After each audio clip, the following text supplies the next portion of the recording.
What's going on, everyone? What's happening? Let's do an audio check. Let's see. 1, 2. Well, we got audio. We good. What's happening, everybody? First broadcast of 2020. Awesome. Everybody's jumping in there. Hi, Chris. Hope you are well. I am. Thank you, photography at Light and Magic. The World According to Sean is in there. Long time no see, you say. Well, that's good to see you back in there. John Beck. What's going on, John? Mark Matheny's. Mark's in there, too. What's going on, man? Aditya Tata. They're in there as well. Hey, I noticed that the NASA disguises the surface of Mars or Moon and disguises it as dirt. If you look at the dirt, there are structures. Yeah, I mean, even if it's not structures, right? If it's like a lot smaller area, yeah, chances are it's going to be some kind of, it'll be something, an artifact in the ground that they don't want you to see, right? So, yeah. Let me see. The workout artist is in there. What's going on? Probably in 1962, Jack. It says, hello, all. Kenneth, what's going on, Kenneth Lair? Andrew Culver. Good morning, team. Dave Jones. Hello, everyone. Digger's in there. What's going on, Digger? Richard Mortimer. Yep. Good to see you in there. Morning, you saying? MD Masick. Or Masick. Hi, Chris. Hope things are going well. It's icing here in Missouri. I wish I could say the same, man. It was 80 degrees here. No, there's no global warming. It's none of that. It was 80 degrees here, no word of a lie. And we had a strong front just go through. Now it just dropped down to about 62. I was actually, the lights were flickering and everything else. I said, well, I only got so much backup power for so long. So if this completely goes out, I'll have to shut down. But it seems like it's pretty decent. So I'll calm down. Front's already going through. So we're good.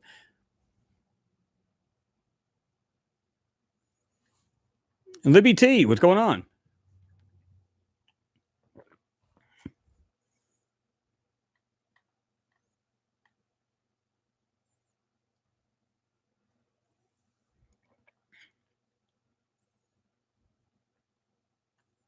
Let me see. This thing just jumped up on me as usual. I can see Libby's in there.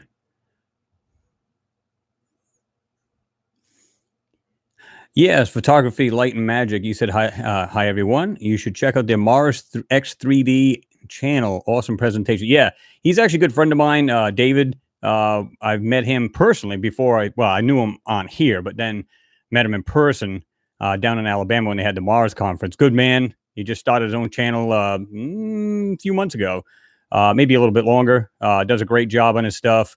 I'll drop the link to you guys pretty soon as we get started. But yeah, definitely check his work out.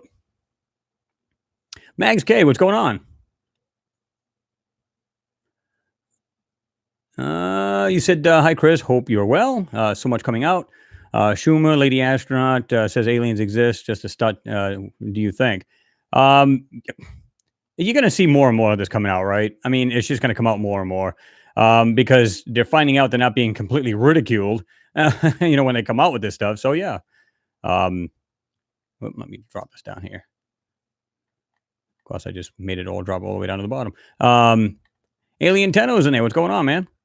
Josh D's in there.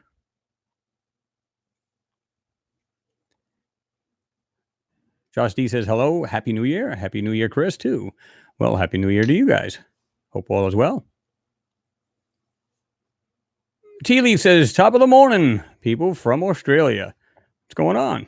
Hope you're doing well over down under. Ken Word says, hello from Georgia. What's going on?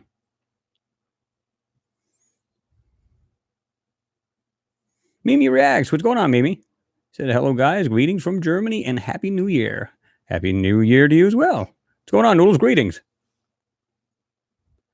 Tatsunami says, hi. Hello, how are you? Yeah, I hear you, Richard. Yeah. In shock of the moment of, at the moment, over the news of Neil Peart's passing, which if you guys are not familiar with Neil Peart, he was the drummer of Rush. And I think he was 67 years old. Passed. I think he had brain cancer for I think he was battling it for about 3 years. It's a shame. I grew up listening to Rush, love all their songs, and that's a shame. Just another legend just passing, man. It's crazy. In fact, I had it up here myself. It said it is with broken hearts, and this is the other group members rather.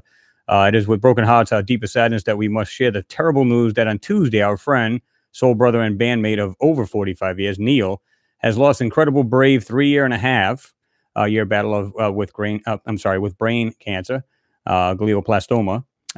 We ask that friends, fans, and the media alike understandably respect the family's needs for privacy and peace at this extremely painful and difficult time. Those wishing to express their condolences can choose a cancer research group or charity of their choice and make a donation in Neil's name. Rest in peace, brother. So yeah, it was sad to hear that. I was just like, oh, are you kidding me right now? So yeah, just like I said, it's just another legend going. It's sad. Won't be forgotten though, that's for sure. Music is music. Obviously will live on.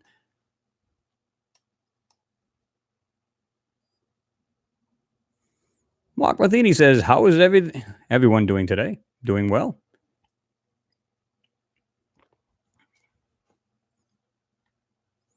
Kristen Russells, he said, hey, Chris, 60 here in upstate New York. Sweet. Ain't too bad. That's what I'm saying. The weather's been crazy, man. Like yesterday, I think it was 70 degrees here. I mean, it is January, right? I mean, come on now. Noodle 68 in van on New York Day. Oh, okay. I got you. That's what I'm saying. It's crazy, man. The weather's been totally nuts here. Susan Ann, what's going on? Said good morning. Ron Hammer says hi, hi.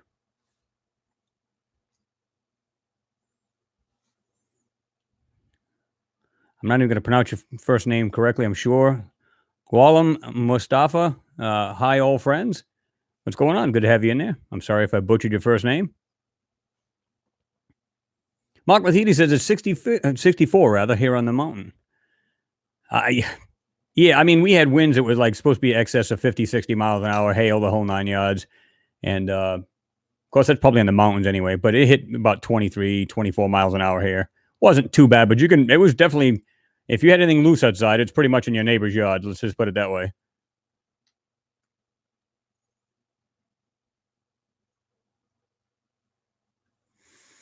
The World According to Sean says, hey, do you think alien is real or fake or unknown? I guess you're generalizing as far as aliens or other beings. I do. I personally believe that they do. And even if you don't watch any kind of videos like mine or anybody's, it doesn't really matter. Just to look up and say, hey, I think it's sad if you look up in the sky and you look at all of the stars out there, knowing that we're carbon-based life forms, that we'd automatically assume we're the only ones. That's life on this planet. We're the only special people. Nah, many, many more, lives out there. I think there's a lot more beings out there, and just regular life, right? It could be anything from organics to small creatures or whatever. It doesn't have to be people or humanoids, right? Henry Strait says, hey, Chris, from Combine, Texas. What's going on? Susan Ann says, hey, Chris, and wonderful people here. Love from Australia.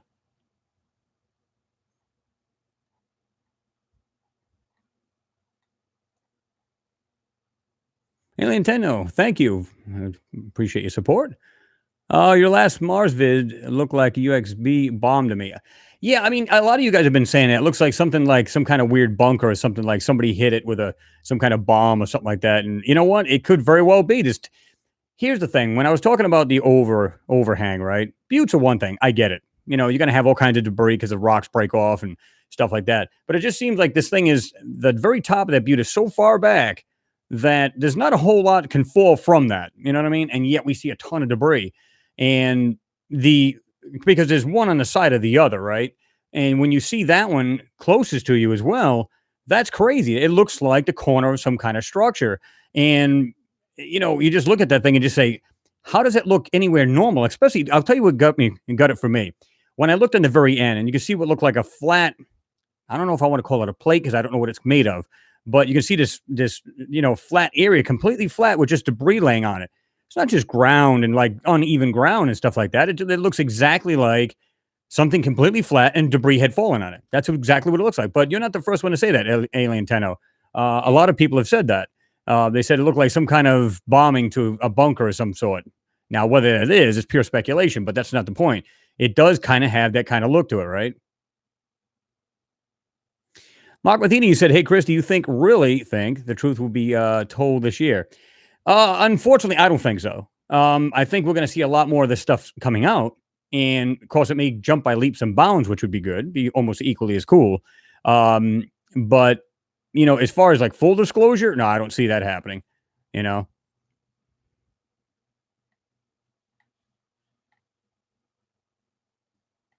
Nick Mad's in there. What's going on, Nick? I actually had to go backwards because I just realized this thing just really jumped up on me. MC Gamer's in there. Said, "Hey, Chris, Happy New Year." Right back at you, man. Hope you're doing well.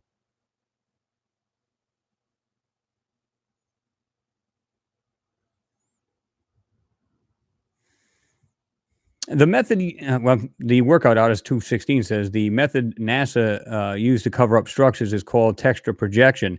Well, it's that, and I've heard it was rock mimicking software. I'm sorry, and I was told that long time ago. No name was given. It was kind of like a anonymous kind of thing sent to me. You know, uh, so, and this was years ago that was sent to me. So, it doesn't surprise me. It's the best way to describe it because you can take anything and kind of make it look like a rock or sand or any of that sort. It's funny how you can see these rocks and stuff like that, and then you see these weird dunes right out in the middle of nowhere. I mean, they're just like right in the middle of a rock, and you got these little dunes or little gray dunes. Oh, stop! And it doesn't even match the surrounding sand. That's what's even crazier because you go, well, it's not unheard of to see sand in between rocks. Common sense, right? But when you see it's like a grayish and then you come back and it's completely like a brownish, or more natural once you get all the filters, you take all the junk off of the photo and see the real, well, pretty much real photo. The sand looks totally different. It's like, well, wait a minute. If it's the sand in the surrounding areas blowing up in between these rocks, wouldn't they be the same color? No. So doesn't make sense. Nestor Ramirez, hello people. Hi from San Juan, Puerto Rico. Man, I hope you're doing well, man. You and your family, if you got family down that way, I hope you guys are doing well. Stay safe, right? Renee Van Oosterhout, hello all. What's going on, Renee? Good to see you in there.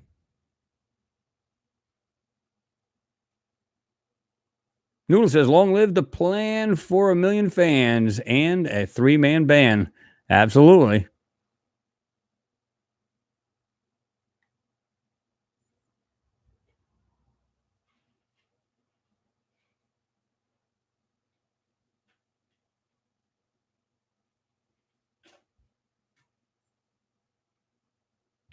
I'd see official NZ. I guess that's New Zealand. Thank you for your support. Much and greatly appreciated. Thank you, Chris. You said, "Thank you, Chris. Much love from New Zealand." Well, I appreciate you. Thank you. I'm actually looking at it here as up to date or at the moment kind of thing, right? Real time, where these here, I'm still trying to go back to all of the other, comments. I don't want to miss anybody's here.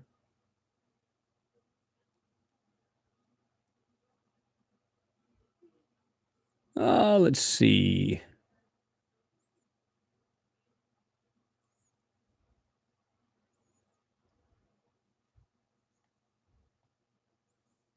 Susan says, "We have rain. Yay." Must have been a dry spell over there, right, Susan? Is that what you're getting? Kind of like dry spell over there? Lost Chris, Earth to Chris. No, Libya, we're still here. We're still rocking. Mimi reacts says the whole surface looks like a bomb had exploded. Absolutely, man.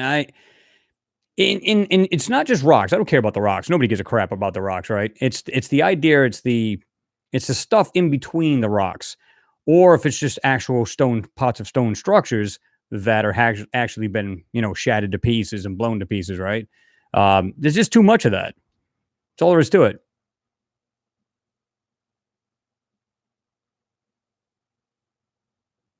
Oh, okay. IT official, you said for the content. I mean, LOL. Oh, that's fine. I appreciate it.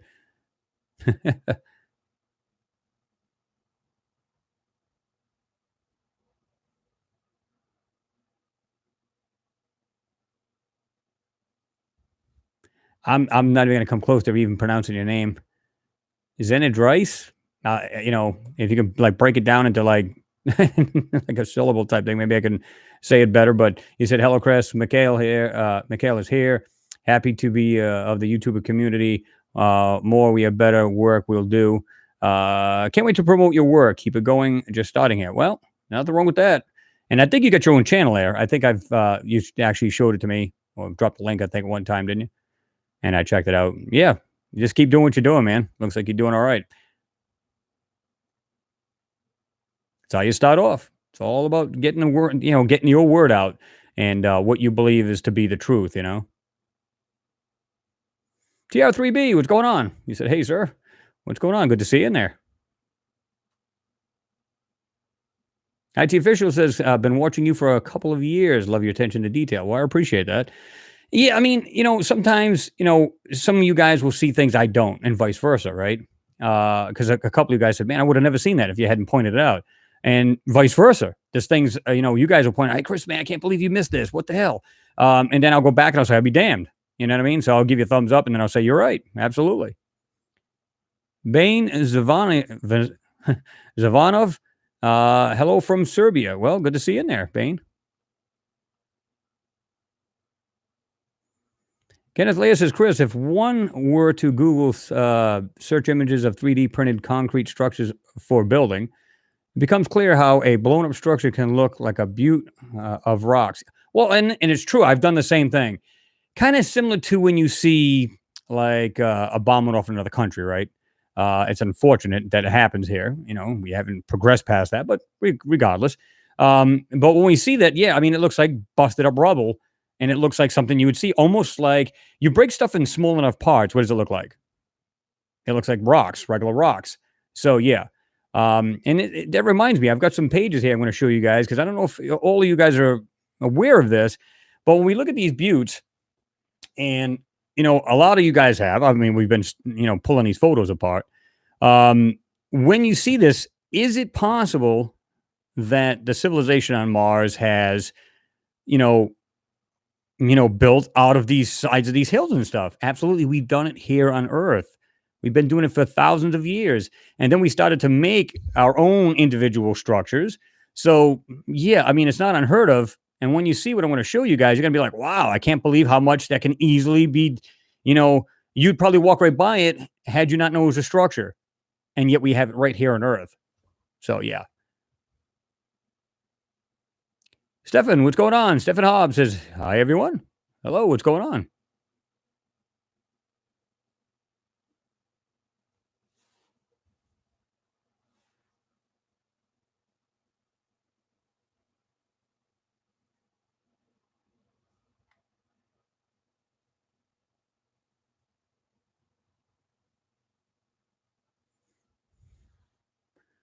Let's see.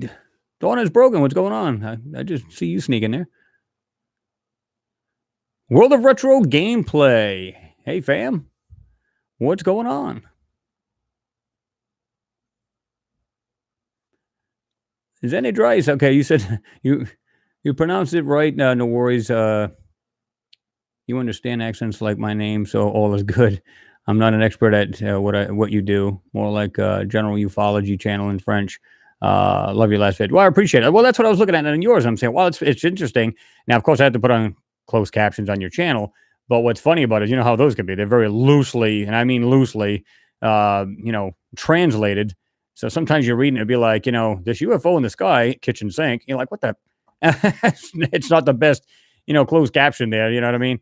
And if you put it in the right language, obviously, because whatever language you are and you want to have it in yours, it's, yeah, like I said, it's very loosely translated.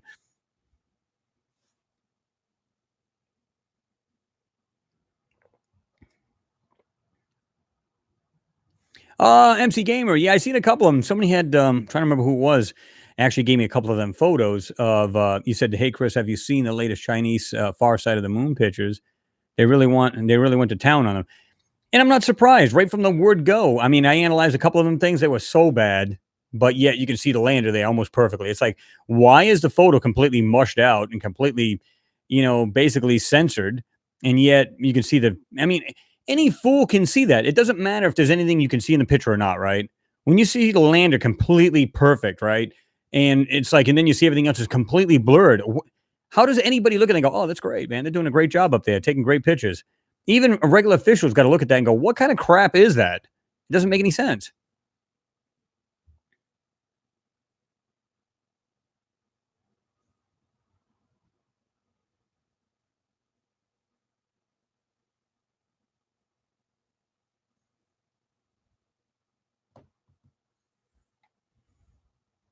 Timothy Pendleton, what's going on, man? Good to see you in there. You're saying hello, everyone?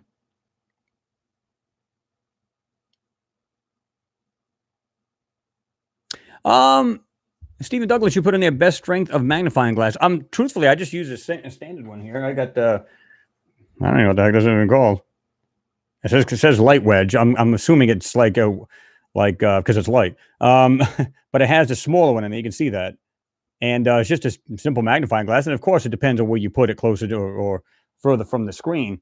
But I use a lot of these too. These little eyepieces, jeweler eyepieces, and you can get them on eBay for like $5-7. I mean, they're like 3, 5, and 10 times magnification, and you can hold them over the screen like about an inch. And just literally go like that, and you can see the smaller objects. But they sell them in sets on eBay, so you can check that out. But you can get a standard one if you want to get a lot bigger one, because this one here I don't think is but 3 inches. I don't think it's 3-4 inches in width, so it's not very big. But you can get something much larger, and if it depends on the screen. It depends if you watch on a tablet, phone, whatever it may be. It helps.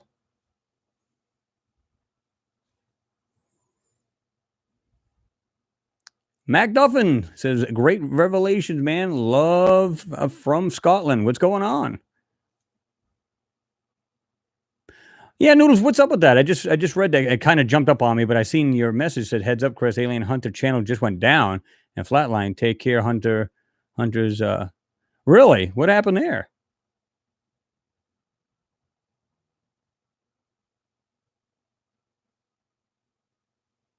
Oh, 1786 taco. Otto. I was going to say taco. I must be getting hungry. Let me see. This thing just jumped up on me too. Well, I appreciate your support, man. As always. He said, "Happy New Year." Well, appreciate you. Happy New Year's to you and your family, right? And I hope everybody, and to everybody, I hope everybody has a prosperous New Year and a healthy one. Again, thank you very much for your support as usual. Yeah, I'm not sure what's up with that. I haven't even. I think I watched some of the stuff. The other day? Alien Hunters. What's going on with that?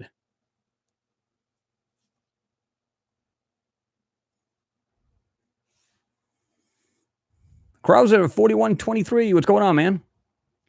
He said, "Hi, Chris. A little late to the party. Been busy. Got to say the video with the so-called Butte amazing. Keep up the good work."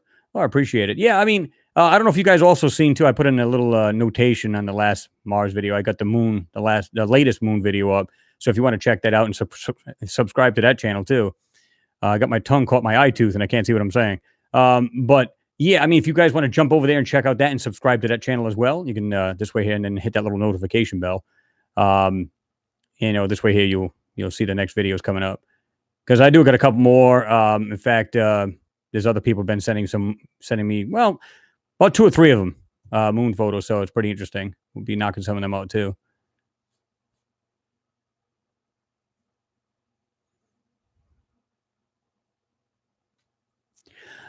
Scott White, what's going on, man? You said, "I think if they never wanted us to see these things in the pictures, they just wouldn't show us what the technology NASA has. They could hide stuff properly. Drip feeding us, don't you think, Chris?" Oh, absolutely. Because you're right. Why wouldn't they just say, "Listen, you guys have seen this. I brought this out, going through the different plates of these photos, and literally you can see this stuff completely doctored, censored, you name it, call it what you will. And why aren't they taking all of this out?" Let me guess. They're that stupid. They kind of slipped and didn't even see it. Come on. They have a team of these people. When they say that they literally, laid off 250, people in their CGI department. Wait a minute. You laid off 250? So how many do you actually have in there? That's crazy. That's absolutely insane. So, yeah, absolutely drip feed. Yeah. It just, boom.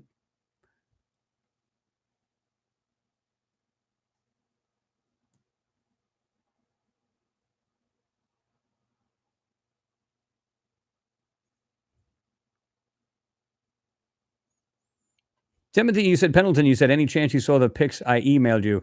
When did you send them, Timothy? And I'll be truthful with you guys. I haven't looked at that in probably, I'm going to guess 4 days, at least that. I've been jumping around. I don't know if you guys noticed in the background when I was on vacation, literally I actually took, my son's room and I moved him into the other room. It was a bigger room when his sister moved out. So then I turned his room into basically my personal gym. So you can see the treadmill, none of that stuff's there. The TV's not there. None of that junk's there anymore. Even the green screen I had, I'm going to call it the low budget green screen. I got a now professional one. Just got the new chair. And I got a what do you call it? A map of Mars on the wall. So yeah, so I've been really busy, been doing things, and kind of spilled over to this week, and then of course working and stuff, and really haven't had much of a chance. I'll be honest with you guys, but I don't know when you sent it, Timothy. Was it just recent? Within the last couple of days or a week ago?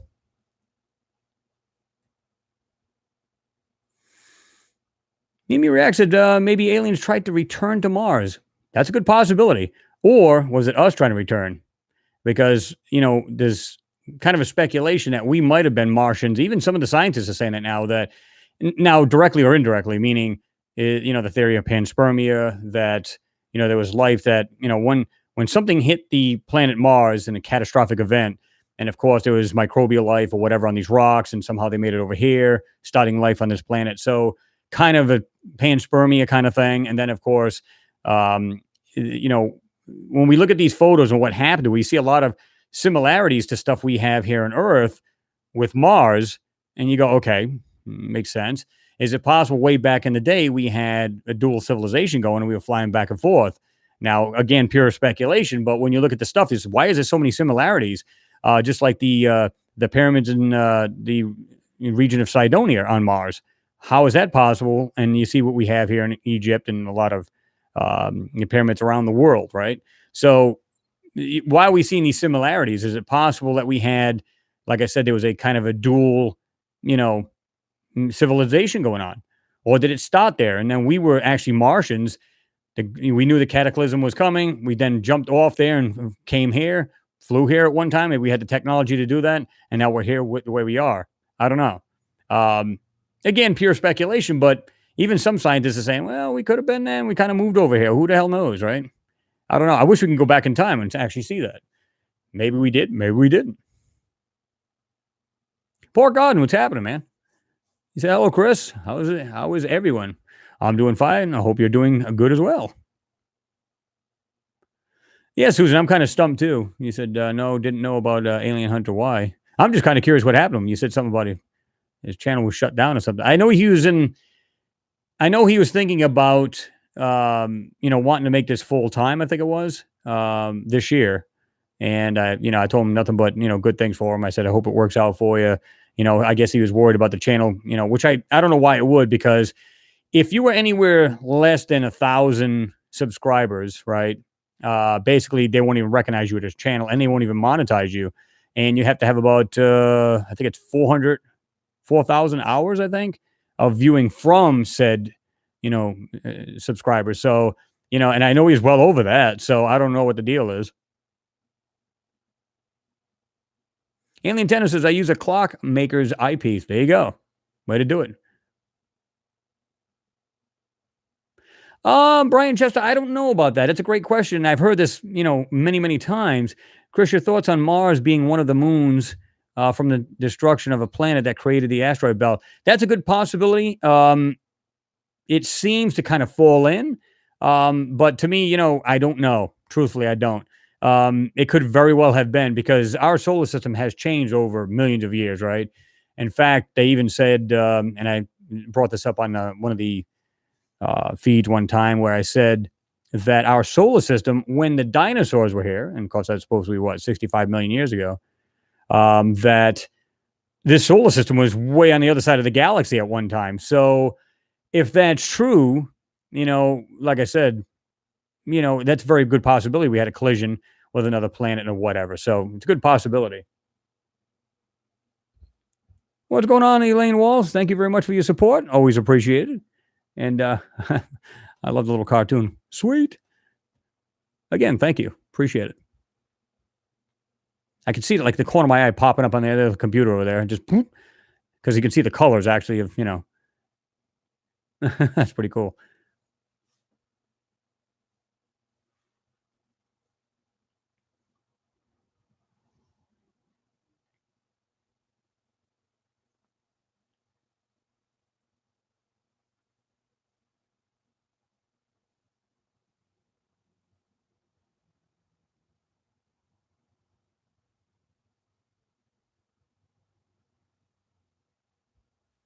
No, this thing just jumped up. Hold on, let me jump back down here.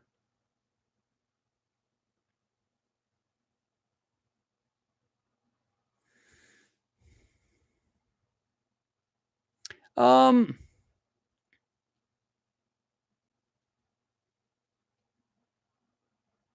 yeah, Brian. Yeah, you're right. It says you said half the hemisphere of Mars looks like it's been blown over with shrapnel. Yeah, I mean, if you could just picture where you live, like if you live in town or just outskirts of town, whatever it may be. Now, just imagine a huge explosion going on, and you can look at these from, unfortunately, the bombs being thrown around here from Iran to and so on and so forth, all this stuff going on, and you see like in our wars back in the day, you could just see like complete rubble laying around.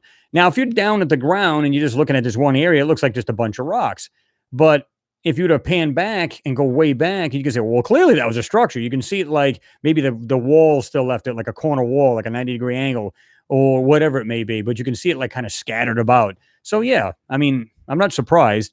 And that's exactly the way it looks. It looks like a bunch of shrapnel.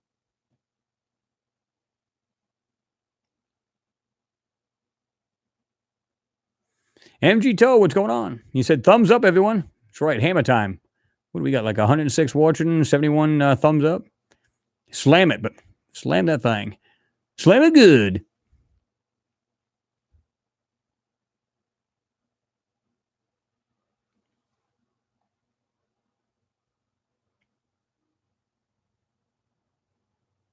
Oh, okay, Timothy. I got you. You said I sent them maybe 4 to 5 days ago, maybe a week. Okay. I'll definitely check them out. Like I said, I try to do it like on the weekend, so it might be just after I get off the live feed or on tomorrow, and I'll check it out. So my apologies, guys. I know a lot of you guys have been sending this stuff, and you can also go to my Facebook page. You can send it directly there, a message or anything like that. You can even send photos too. Just go on there. You can actually, join the page and whatever. And sometimes I'll see that a lot faster because I'd be on my phone. I'd just look and I'll go, okay, I got some, notifications from Facebook and stuff like that. And sometimes I don't get to the email. So if you got other stuff, guys, pictures, stuff like that, you want to send to my Facebook Mars Anomalies page, you can do that too. All right. Lisa Wadsworth, you said, C, two different answers. I trust nothing anymore. Interested in not wanting to miss the show. I must have jumped over several of these things. Doughboy UK, what's going on? Good to see you in there.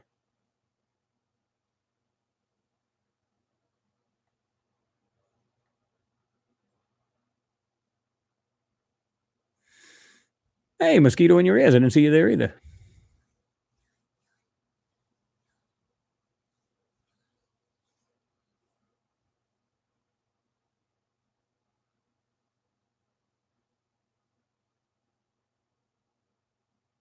Funkmaster Dub, what's going on? Good to see you there, man.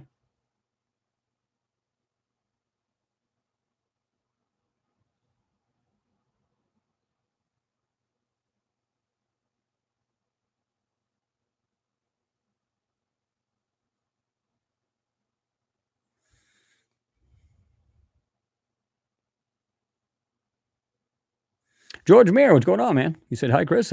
And all better late than never. Absolutely. Good to see you in there.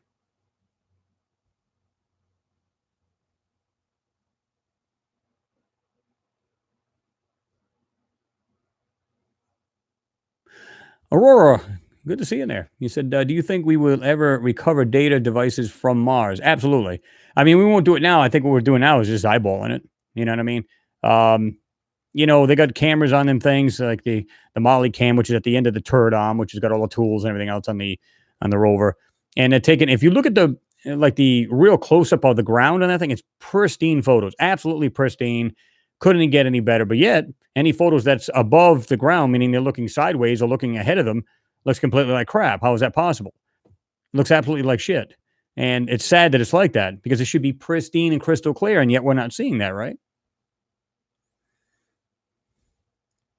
Mosquito in your ear says NASA is not a space agency, but a military agency. Well, funny enough, this is what's weird is that that document I've been telling you guys about. I just finished reading it, and I might actually do a video on it. It gets a little technical, but it's not too bad. And I know a lot of you guys will follow along anyway. But it's like they actually mentioned that the DoD is actually involved with NASA. Funny enough, imagine that. And they were trying to figure out just why, the DoD would be involved. Well, I said, well, everybody's got to have a boss, right? And that's who I think NASA's bosses or JPLs, or both of them, is a DoD, Department of Defense, any kind of the military, the upper military, absolutely. Because if there's anything of any value, common sense would tell you that, right? If it's anything, it could be, nothing to do with any kind of, weaponry or anything like that. Just simple technology.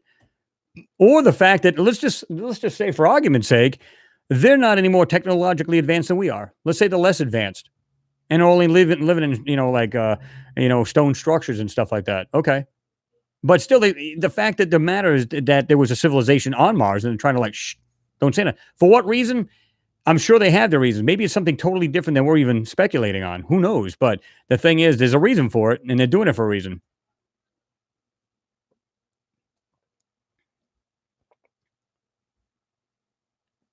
All right, there, Funk Master Dub. I think you said love your stuff, Chris, but go to work now. Catch you soon. All right, man. You have a good one there, right?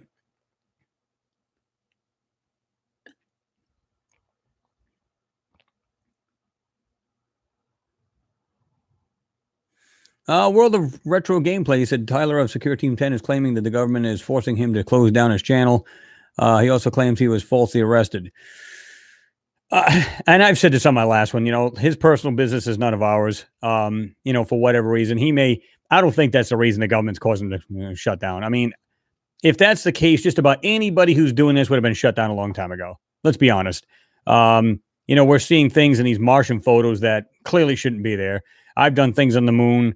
Clearly, we shouldn't be seeing them. We shouldn't have seen them.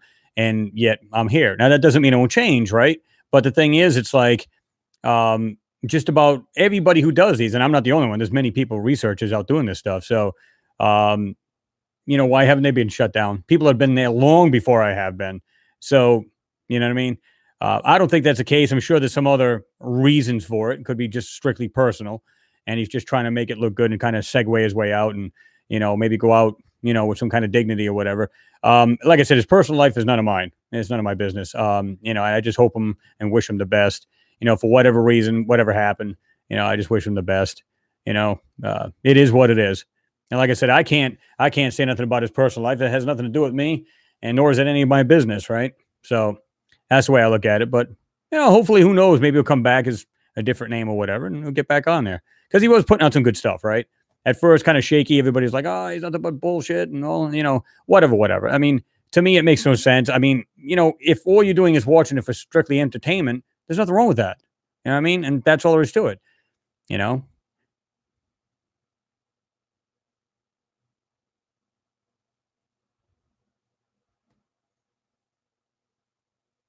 Yeah, Alien Tanner, you're right about that. You said, remember back in the day when ozone was broken? Yeah, they had this huge hole in the ozone. Don't hear much about it now. Well, absolutely. Now, weren't they trying to do some kind of patching of this ozone layer? I know it was it was large. I know that. And they were trying to close it in and stuff like that. So God only knows what happened to that. You ought to look that up. Put ozone layer and see if it's been fixed or if it's just the Earth has been it regenerated it. Let's use that term. Let's see what happens. But I'm just kind of curious, right?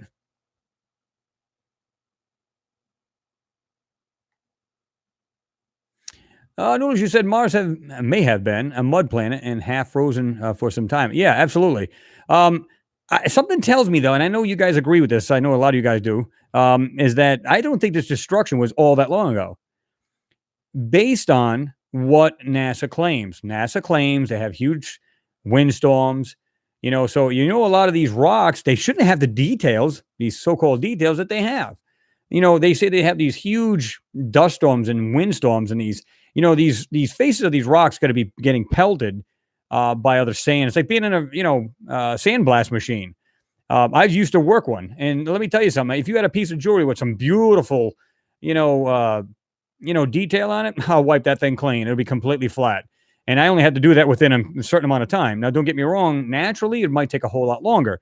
That's not the point. According to them, it's been like that for millions of years. And if that's the case, we shouldn't see any real detail on any of this junk because it either should be covered with dust or completely the face of these rocks should be like all rounded, like they've been in water, right? Completely smooth out. And we're not seeing that. We're seeing these weird looking things with stuff sticking out of it, or kind of these square or round or whatever kind of details sticking out of these things. So what gives, right?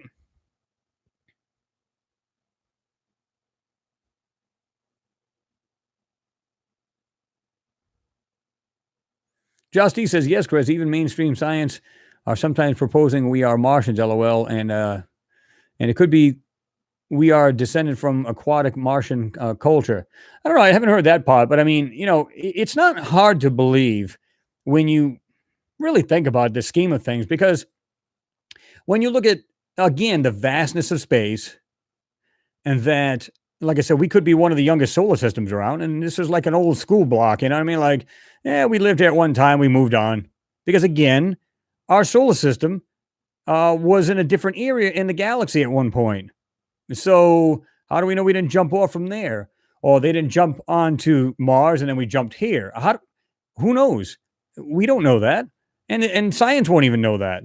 But if they're finding stuff on these planets, whether it be the moon's planets, our moon, then they're going, okay, clearly there's somebody else out there besides us.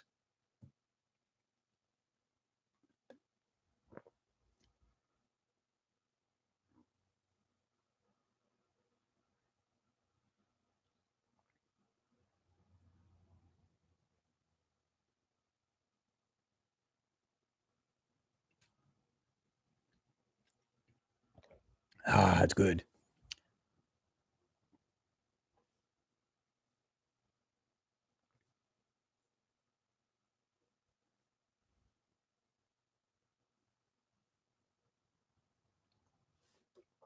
Mick Sellings, I'm sorry. Hi, Chris. Mick and Chrissy here from Victoria, Australia. Great work. Keep it up. I think we are on the right path for sure, mate. We are not alone. Absolutely. You know what I mean? Again, if I never watched one Alien, Ancient Aliens, if I never watched any of this stuff, I'd be like, you know what? And I've been like this all my life. I'm just like, we are part of something much more than what we are. And then when I got older and started getting more and more into this, looking at these photos, and then ancient aliens, all the stuff, and it just it makes you think. You go, okay, just the ancient civilizations and the way they built, and like I said, we're going to get into that soon. It's just crazy. And then you go, okay, so is it possible that there's other beings out there? And it's an overwhelming yes. Even a lot of the mainstream scientists are now saying, yeah, there's much more life out there. And they'll find it, and I'm sure they already have. Like these radio bursts or these light bursts and stuff like that. And like I speculate that there could be information being transmitted from one end of the galaxy to the other end with just light burst. How much information can we put in light, right? So yeah.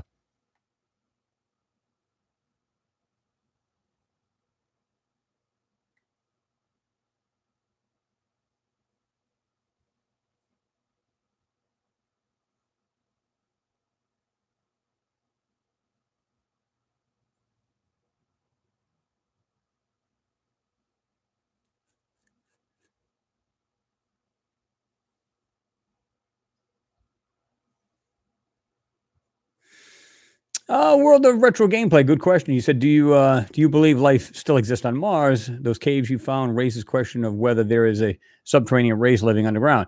I believe there is. Now, even if it's not humanoids like us or some kind of beings like us, um, then it's still animals, or at least whether it be organics, regular small trees, bushes, could be moss, could be anything of that sort, right? So I believe, yeah. And if there is life, then they probably did go underground because it's safer. And if they do have these kind of temperature swings like they claim they do, and I believe that they do, then being underground, you're insulated from this. You're insulated from radiation.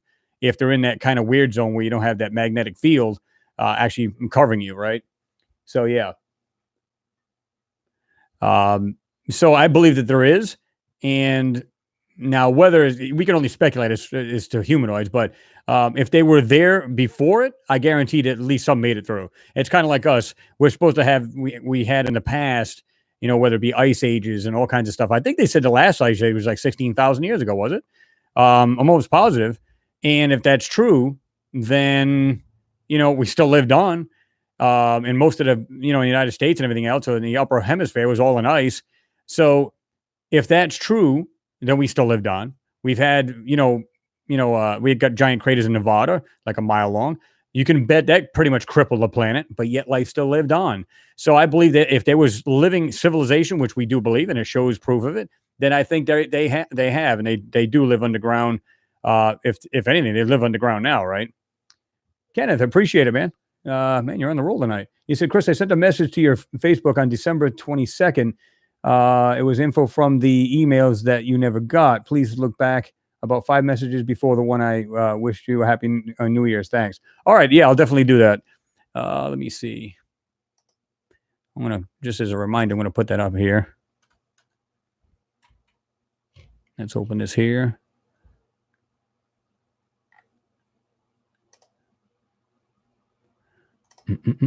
Okay. Got a little reminder there. I'll definitely check it out. And again, appreciate the support, man.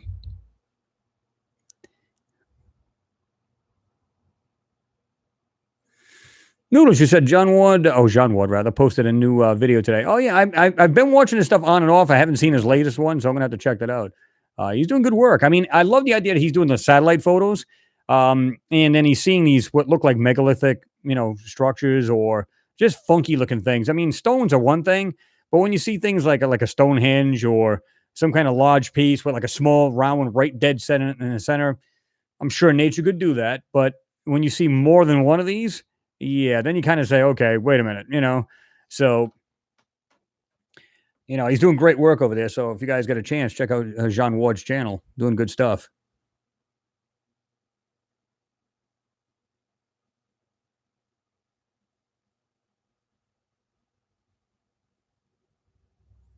InfoWars WikiLeaks, what's going on, man? He said all the NDAs, government contracts, and top secret payloads from NASA, SpaceX, and others, no telling what they have up their sleeves. Well, basically, I think that's what you're saying. Yeah, I mean, like I said, general public, higher ups. We're talking about like, boom, you know what I mean? People that, it's probably like Men in Black kind of thing, right? That kind of weird, it could be the filthy rich, right? The military, stuff like that are in the know. Where general public, you no need to know. You're in a need to know kind of situation. So, but it's like I said, it's kind of like that weird, slow disclosure drip thing going on. And I think that's exactly what it is. And, I'm kind of glad that they're doing that at least. I mean, so we're getting some of the information, and it may be just to condition us. So when they start to finally say, oh, by the way, there's life on Mars, and we found this and we found that, which then they take 2 steps backwards after they take 1 step forward, right? Because they'll be like, I don't know if you guys have seen this, but they said, oh, well, now they claim that water is being taken off Mars even quickly now, and we don't know how the astronauts are going to be. Oh, it's like, oh, stop.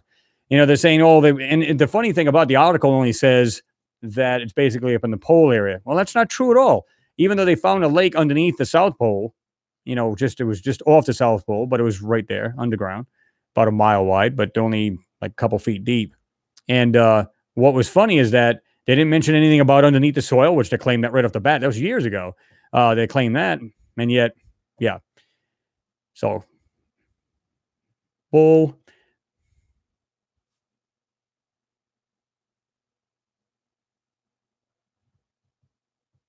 Yeah, photography, light, and magic. Yeah, you're right about that. You said you'll get shut down if you use copyrighted material. Alien Hunter did play Pink Floyd. Yeah, I mean, you get like 3 or 4 strikes and then you're out. So, and the thing is, if he's known that, then that sucks because, last thing you want to do is see a channel get shut down for silly things like that. But it is copyright and you got to watch what you do. That's why a lot of times if I see something, I'm like, I'm so tempted to use it, but I go, I can't. You know what I mean? You don't need a strike against you. It's not good. So you try not to do that. Let's put it that way, right?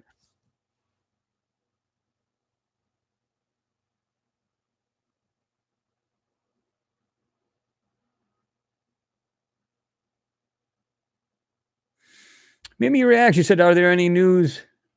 Hold on, let me go do this here. Is there any news of what happened to the Sun Observatory? I haven't heard anything about it, to be truthful with you, Mimi. No idea. Haven't heard another thing after. Remember that? It was shut down, and there was all kinds of speculation going on about that, and I don't know.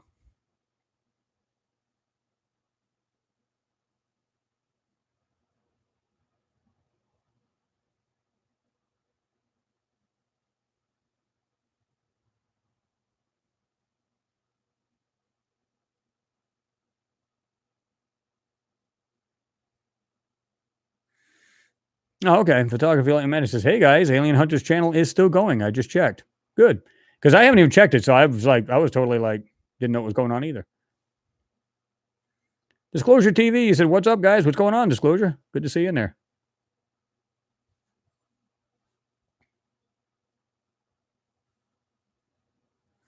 Alien Ten, it's a great point. I mean, you were actually talking to Doughboy UK. He said, "Look at humans, white, black, etc. Who knows where we really came from?" Well, I mean, if you look at the ancestral, right? They say we came from Africa. Everybody kind of came from there and then spread out and stuff like that. And there's other speculations, like is it possible there's other races of people just like we are today? Were there like races of African Americans, meaning colored? Was that, well, when you say colored, it kind of sounds kind of weird, because if you think about everybody's colored, if you look at it from your point of view, but if you say like blacks, Hispanics, Asians, whatever, is it possible they were all the same like we are here on this planet, but they came from different areas? And, and then they said, well, we're going to put our people on that planet, so on and so forth. And there you go. Of course, that's pure speculation. I'm not so sure I believe all that. But as far as like the way we evolved, we started off from Africa and then we just spread out. And that's what they say. Now, what's funny about the Europeans, they said, well, they made it to the United States, eventually this, that, and the other. Well, wait a minute. There was indigenous Indians living on the United States. So, okay. So, you know what I mean? It's kind of this weird thing. It's like a chain reaction. You're like, okay, where do they come from? Okay, then where do they come from? So on and so forth. It's pretty cool. But I mean, it takes a bunch of research to figure it out. James Gragan, what's going on, man? You said, Chris, the video of Mars this week has mechanical parts blown all over the place, and a tube-looking thing smashed up under the cliff edge or hill as a craft of some sort. Definitely, man. Well, I mean, I noticed that too. It's just weird. It's just under that ledge, and it's just this piece that's sticking out. It's just like elongated on that face of that thing. You can't make out what that is, but it kind of has like a rounded end. Did you notice that, James? It's kind of has this rounded end, but then it goes straight like a rectangular piece. Yeah, that, I don't know. Again, is it possible a lot of these things are encrusted, right? Because of the rain. It does have rain there in Gale Crater. So, and then of course you got mud flying around, or I should say sand. Of course, it makes mud and it just encrusts this object. So, is it possible? Absolutely. It happens here on Earth. So, you leave something out in an area that's wet all the time, then it gets sand and everything else. Eventually, if you leave something out, it's got paint, that's going to be gone, and then eventually it's just going to be muddied over or whatever, and you're not going to find it. You can take anything small like a wrench and throw it out in the sand and watch what happens. It won't be there very long. And it'll look just like mud over it. You'll see the shape of it, but you won't see the actual details very clearly. So, and then of course, if it's there X amount of time, it'll definitely go into the ground and you'll never see it again. Yeah.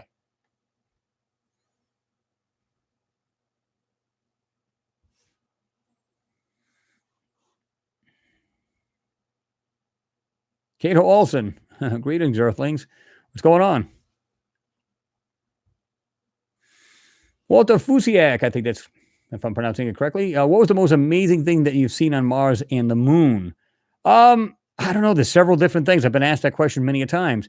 I've seen everything that look like almost like vehicles like we would have here on Earth. I've seen structures there that, it's not natural. Let's just put it that way. I've seen structures on the moon, and these were taken by other amateur astronomers that, I think it was the Anjala Observatory, and I believe that was down in Africa and stuff like that. But they have their own observatories with like anywhere between 14 and larger telescopes, and crazy things on this moon. Now, craters are one thing, but when you see things inside the craters and these other objects and these what look like these weird tower kind of things standing out from the lunar surface, So there's not really one particular thing. There's many things because to me that's all awesome, right? I mean, when you see something, you just go, "Wow!" It's like you're a kid in a candy store, right? You're just like, "I can't wait to see what's next," and you just never know what you're going to find there.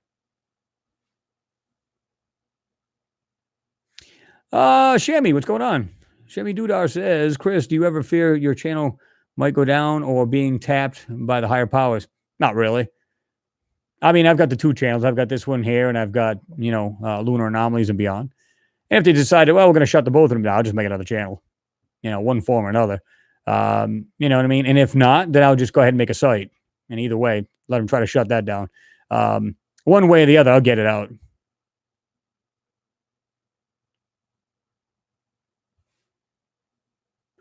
Photography Light and Magic, you said I posted a link on your last two Mars videos, which clearly shows what the edge of the buttes really are like. What have you not checked it out? Why have you not checked it out? I think I have. That was yeah. I think I looked at one of those just prior to this, and yeah, it is interesting. I was going to say, if you want, post a link so everybody else can see it too, because I don't know if everybody's seen that on the page.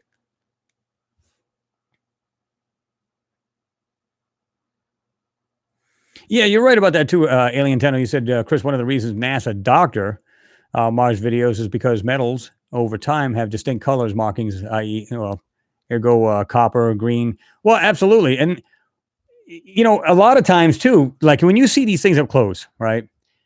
You see, like when you enhance these things, they turn like all weird colors. Like in other words, let's say half this bottle is laying on the ground, it's laying sideways, right? You see half of it's green, half of it's purple. Why?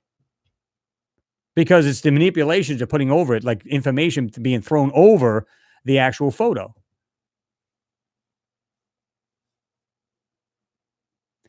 Brian Kogler, I think I'm pronouncing that correctly. Thank you for your support. I do appreciate it. Your question was, do you think we are a Battlestar Galactica type civilization that survived the Mars war? That's a good possibility. Now, of course, we don't have what Battlestar Galactica had. They had the whole fleet and everything. Of course, they had their fuel craft, and of course, the main ships that had all the people on it and stuff like that. And of course, all this other stuff. I don't know if they had all that because clearly it's not in space anymore, but they might have come here in small crafts and then landed. And people's argument, and it's a great argument, is they say, well, why don't we see those today? Well, these things might have been buried over time because think about it. If you were to take, let's say this was happening here and you had a way to get off this planet, you had your own personal craft. Okay, you flew over to another planet and you crashed there, but you were able to say, well, I can start a new civilization. How do you do that? You don't have a metal factory. You don't have anything. And at some point, what you came here in is no longer going to be there. It's going to either rot, it's going to go to whatever, because over a course of years, because we're talking not just 1 year, we're not talking about 100 years, talking about could be thousands of years. At some point, that thing has to like rot in the ground, just become non-functional, sink into the ground, whatever it may be. Like they say here, if man was to disappear tomorrow, within 100, 200 years or 1,000 years, there'd be nothing here to see. Everything, nature would just take over and just basically engulf everything that was intelligently made. This is the reason why I believe that I don't think whatever happened to Mars is that long ago. That's why I kind of put that, what Dr. John Brandenburg was saying about the explosions in 1941. Well, when he actually researched it and found the radiation and stuff like that. So that's why I'm thinking maybe, just maybe, that this didn't happen all that long ago. When they researched that, they said in 1941, they seen the two explosions in the atmosphere of Mars. Wait a minute. How convenient that this stuff doesn't look like it's completely rotted away or gone, and yet we have this like timeline, 1941. Now, is it possible it's long before that? Sure. We don't know. It's pure speculation, right?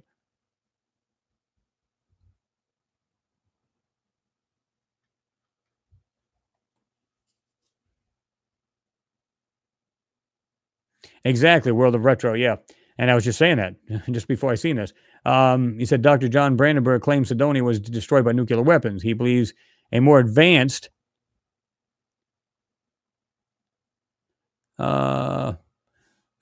race invaded Mars inhabitants. Well, that's what they're saying. The larger explosion was over the face of Sidonia or the Sidonia region, right? And The smaller one, and I keep forgetting it. I tell you guys all the time, I said I keep forgetting this. It's east and just a little south of Cydonia. That was the smaller one. And like I said, guys, do this research. You can look this stuff up yourself. It's absolutely true.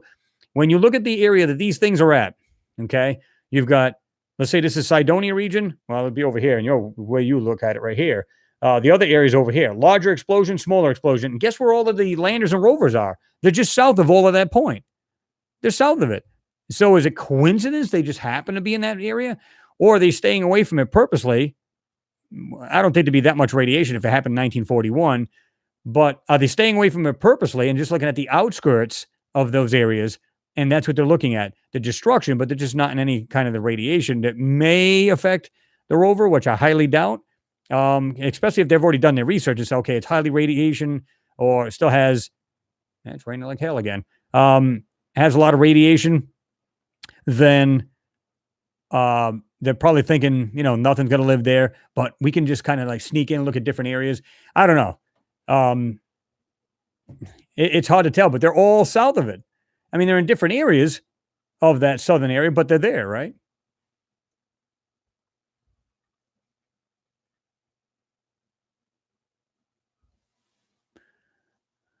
Craig McCauley said, hey, Chris, just now getting on, had to get off work. So what do you think about the new Space Force? You think we are getting ready for the wars with UFOs?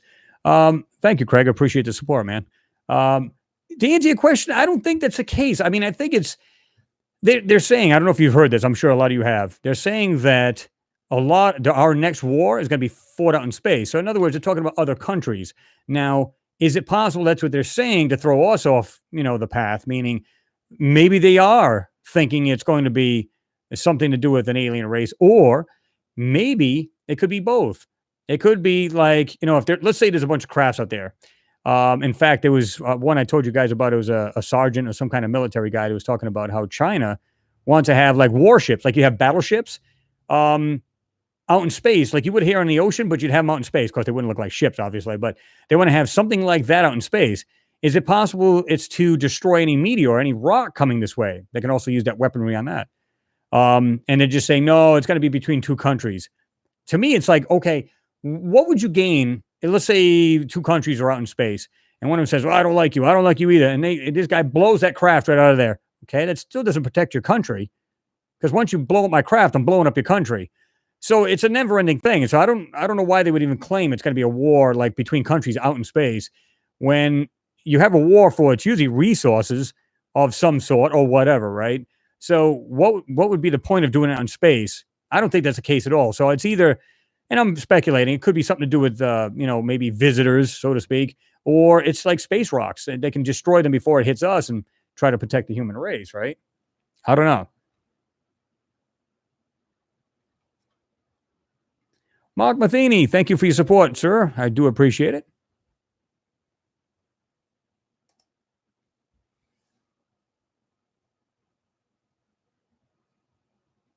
Okay. Get notifications here. Yeah, Mark, again, thank you. Much appreciated.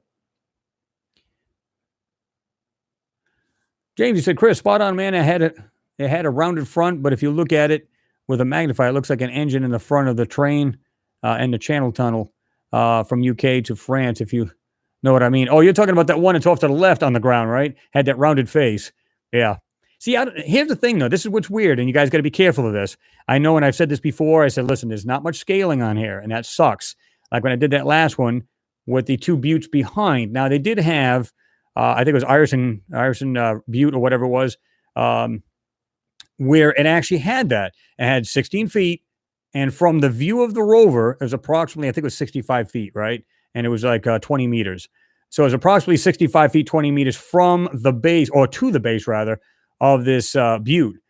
So then when we looked at the buttes behind it, it was further back. Now, obviously, if you get up on anything that's far away, it's going to get larger, right? It's going to look taller, wider, and everything else. So I think that those might have been the same size or larger. If that's the case, they might be just small structures in a row. If you look at a lot of these photos of Mount Sharp, or the base of Mount Sharp, and I've used this analogy, it looks like a used car lot. You can see what looks like 1, 2, 3, 4, 5, 6. It's like all in a row. These supposed to be buttes, but they're so artist renditioned that they're blocking this stuff out. You can see it. I mean, you can just look at it. Just put, you know, mount shop photos and just look at the background. I mean, it's so sad. The foreground looks fine. The background, you can tell it's just been blocked out. It's just been colored over, censored, the whole nine. Let me see. This just jumped here.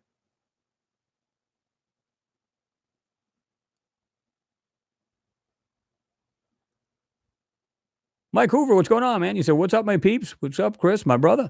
Not much, Mike. Good to see you in there. Hope all is well with you.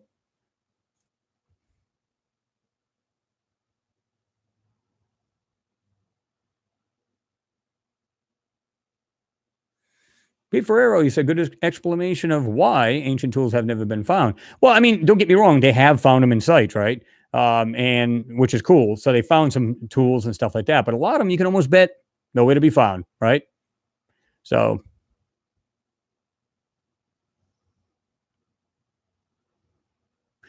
T.C. Haley, I believe the Bible is true, but it doesn't reveal the mysteries before our epic of creation and reveal the mystery. I'm sorry. Yeah, okay. And it doesn't reveal the mysteries before our epic of creation. And there are previous eras that do not pertain to us, mysteries to be discovered, rather. Well, some people will get mad at this and some people won't. The Bible is a book of plagiarism. If you look at, and you can look this up yourself, it's the truth.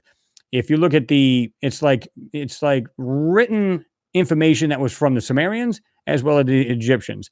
If you look at one of the pharaohs, and I don't remember his name off the top of my head, but if you look at it, part of what he said, before I died, I did not kill. Before I died, I did not rape. Why does he sound eerily familiar? The Sumerians had 7 tablets of creation. And of course, the Bible has what? 7 days of creation. It had, so on and so forth. But when you look at it, now I'm not saying that the Bible is complete trash. Don't get me wrong. All I'm saying is it's basically a history book and it was kind of jotted together. It was just put together. That's all. And there's stuff that's happened a lot more. It's like they talk about, like the Sumerians, they talk about the Great Flood in much better detail than the Bible does, long before the Bible. So again, it's like these stories were thrown together by man and put into a book, and then people are reading it. That's all. I'm not saying it's trash. I'm just saying it's not new news. It's, if you just look at the Egyptian Book of the Dead, if you look at that, I've got the book myself, and you've got that, and you've got similar books to that actually say that. I mean, when you read upon it, and it just says, you can see where he's claimed that, and you go, wait, why does it sound eerily like the commandments? Why does it, so this information was passed long before the Bible came out. And there's parts of the Bible that they've been literally edited or taken out of the Bible, where it actually has probably our origins and so on and so forth. Look up the book from Pakistan, the real Bible, I think they said, or the missing Bible from Pakistan. And this thing goes way back. And you'd be surprised just what's really in that book. Really.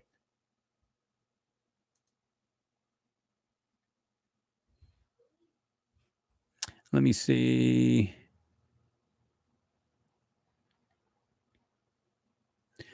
Scott White, thank you, sir, for your support. I do appreciate it.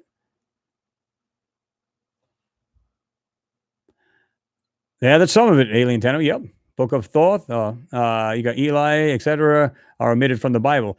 And that's what I'm saying. Like that book from Pakistan, if you read that, it says Jesus wasn't even any kind of healer or any of that.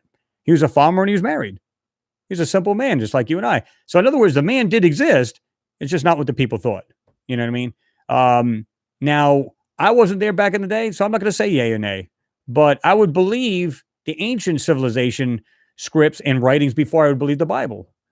Because there's so much of the Bible that's been taken, they've taken from other civilizations and put it into their own.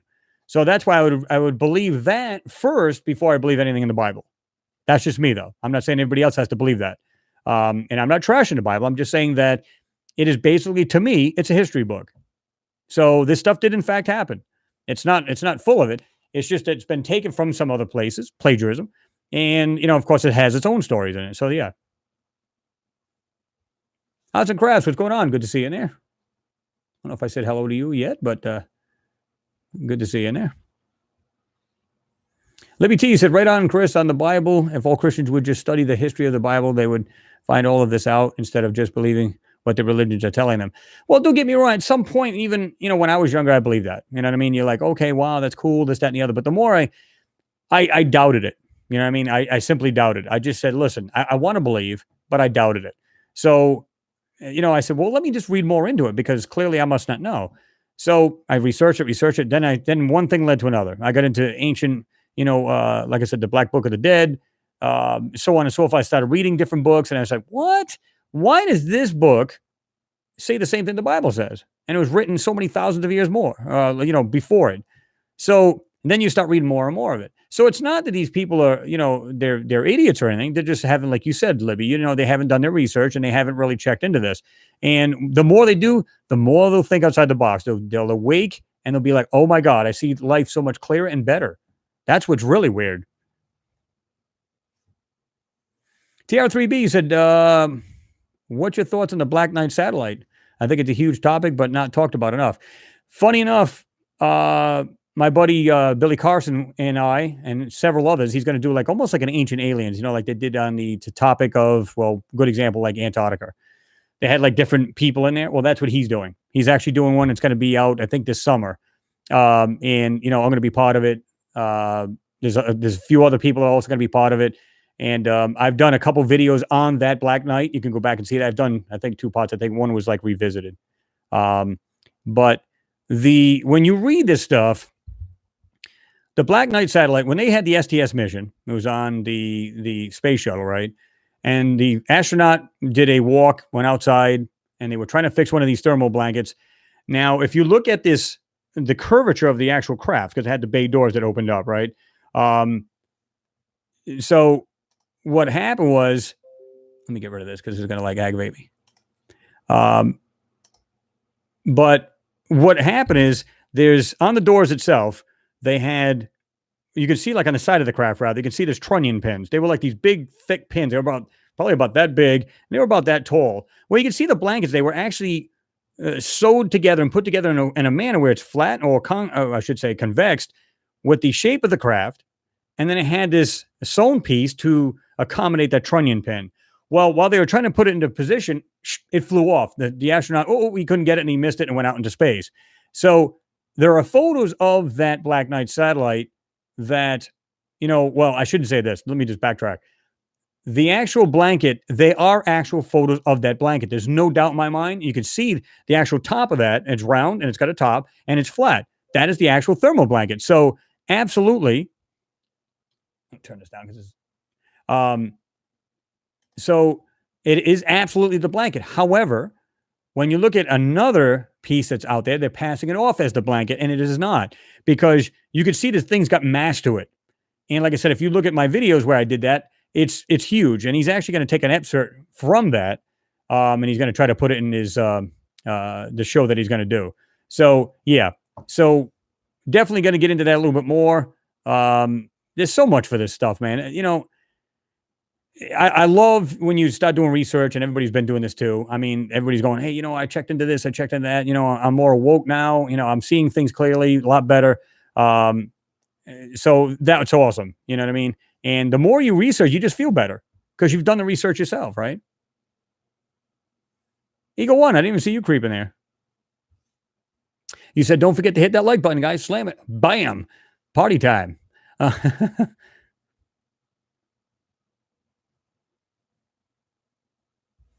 Gary Knapp, what's going on, man? He said, hi, Chris. Love what you are doing. Thank you. I appreciate you. Greg McCauley, thank you very much again for your support.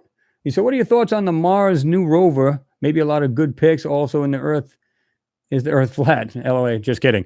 No, the Earth is not flat. But as far as the rover that's going up there, according to them, a lot better cameras, going to be better resolution. We'll see. It's going to be a lot better, rover itself. Let me get this other one down here again. Again, thank you for the support there.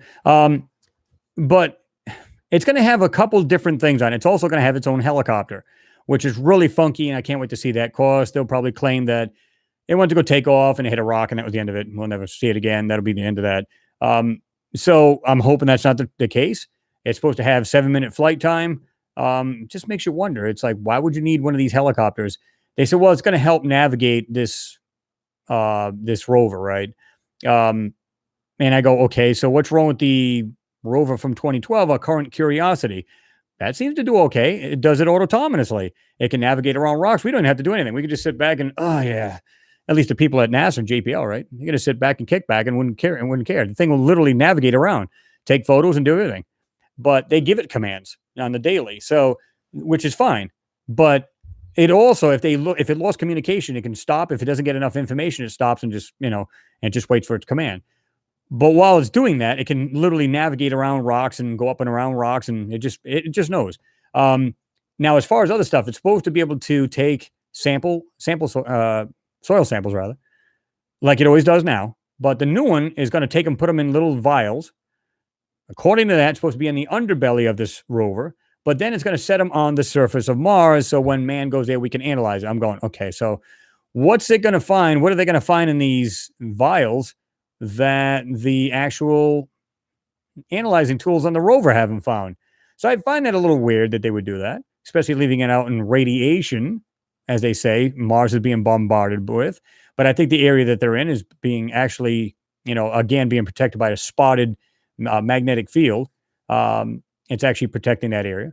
But if it's not, the way they talk about it, it's being bombarded by radiation. So what's those soil samples going to be like? Doesn't make any sense, does it? So the helicopter, a lot better cameras. You can bet they're probably going to do something a little bit better on the wheels. Maybe make them slightly thicker, whatever it may be. They're nuclear powered, so you don't have to worry about that. It's basically a plutonium on there, and it's basically decaying plutonium, and that's what powers this thing. It's like 150 watts, I believe, powering this thing. So, it's gonna be the same, but there's gonna be some different things on it, which I can't wait to see. I'm kind of curious now. It's supposed to be launched, I think, this year, and it's supposed to be on Mars on 2021, if I'm not mistaken. So that'll be interesting to see.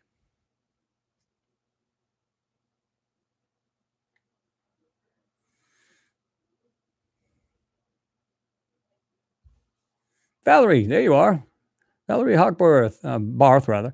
Hi everyone. Missed these last couple times. How is everybody doing? I'm doing fine, Valerie. I hope you're doing well. Thought I was going to miss this one. Did some side work for extra cash. Ain't nothing wrong with that. Do it up. Good to see you there, Valerie.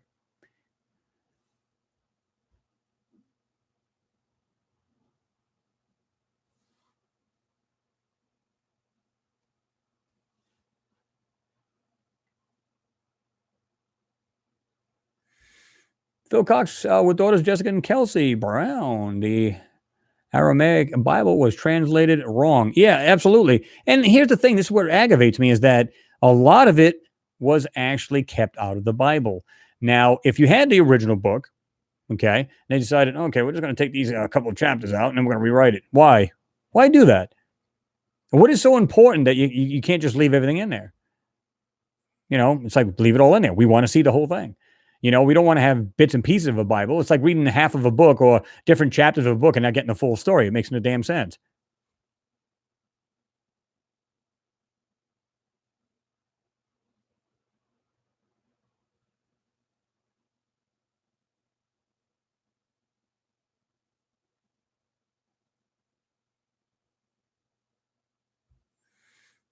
Gary Knapp says, hey, Chris, love what you're doing. Appreciate that. Scott White, you said religion is just a personal belief, a bit like politics. Well, yeah, I mean, don't get me wrong. I've always said this to people. Listen, I'm more spiritual than I am religious, okay? And I always told people, listen, if you go and you go to church and everything else, nothing wrong with that. If it makes you a better person, by all means, you should do it. I personally want to know, I want to be in depth and stuff. I want to like basically engross myself in this stuff. I want to research. I want to check into this. I want to see if what I'm reading or what I've known all my life is true. And you'll constantly be evolving because so is in science. So what we thought about one, let's say a civilization, well, all of a sudden, totally different. It's not what you thought it was, not what they thought it was. Oh, wait a minute, this is the oldest civilization. Oh, maybe not. Like Göbekli Tepe, like I said, which reminds me, have you guys ever heard of, and we've all heard of Göbekli Tepe, but have you heard of, now this is good because this is another pot in Turkey, the Norsen Tepe. You guys ever heard of that? And when you see this, I'm going to send you guys the links to this. You really, really want to look at this because, and of course, if you guys are on tablets, whatever, open that tab. Take the minute to do it. And look at the photo I'm going to show you guys. And then I want you to picture. I'll show you this link first. The picture's right at the top. And then, of course, it's got some literature at the bottom of it. But just look at this thing. Now, I want you to picture. Here comes the link now. Then I want you to envision this thing being covered at the top. Okay? So there is no, you can't see what's under there. You can picture a roof being on this thing. Okay. I'm going to just jump down here real quick. So there it is. There's the link. Check this photo out, and I'm going to send you another one. There's just so much here, man. Oh, my God. When you see this stuff, it's crazy, the stuff we see here. Here's another close-up of it, or another angle of it. Here's another photo right here, another link. Now, I want you guys to envision, this is a good one. The second one's a really good one. I want you to envision that. Now, just look at the actual walls of this thing. It's insane. And this goes back thousands of years ago. Now, I want you to picture that thing with a cover, a roof. Now, if it's rounded, convexed at the top, completely rounded, you would walk right by that thing today and wouldn't think nothing of it. How do we know that Mars didn't, the civilization on Mars didn't build the same way? Now, I want you guys to envision these rooms that we see in this structure with all your amenities you have today in your house.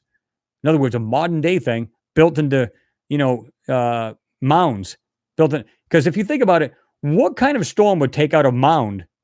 I don't care if you got 300-mile-an-hour winds. It isn't going to damage anything in that mound.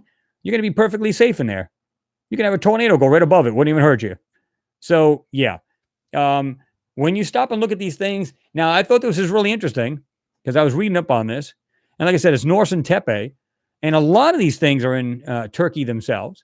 And I'm going to give you guys this page because this is all in Turkey themselves, in itself, the country Turkey.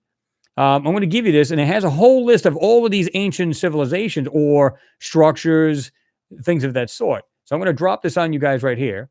This is from megaliths.org. So you guys can have a look at that. Interesting stuff. And it says, like, Göbekli Tepe was that one of the first civilizations. Well, if that's the case, we got a slew of them here, guys. Come on. And now so when you look at these buttes or what look like mounds on Mars, is it possible that they build the same way? Think about it. If you could build into a mound, you think, well, the structures we have today would be much stronger. Well, not really. If everything was built in a dome, and I don't mean it has to be massive, picture your house the way it is now, but put it in a dome shape. Winds would go right over that. You can have 200-mile-an-hour winds, wouldn't even hurt it. As long as it's secured to the ground and it's got a dome, the winds would just blow right over it. So if they're in a mound from Earth, meaning in Earth, in the ground, or buried in the ground, whatever it is, you got a lot better chance of less radiation, cooler when it's very hot, hotter when it's very cool. I mean, there's a whole range of reasons why you'd build into either a mountain, a mound, underground. There you go. Just because they didn't build like that doesn't mean they weren't technologically advanced. How do we know? Again, if you look, take a minute to check those links out. If you look at the links, is it possible if you had a roof over that, you would never know what the hell that thing was unless you seen the entrance to it? That's what I'm talking about.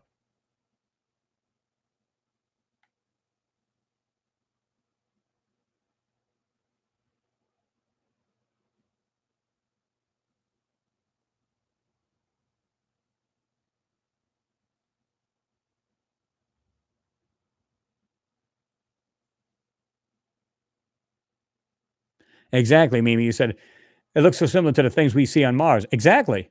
So how do we know now if you were to blow one of these mounds apart, what would it look like? I mean, how do we know? Moonman, you're right about that. You said hello from Turkey. Imagine that. If you're from Turkey, that's awesome. Then you're pretty much, if you've been around there, then you're pretty much familiar with a lot of these places. And you said we have many places like this. Absolutely. And we're starting to find more and more of these ancient places. And that's awesome because we're starting to see our real, ancestry and our real ancient civilizations. And we're going back. And the more we dig, the more we find. What was that those other ruins off the coast of Japan, Unagami, I think it was.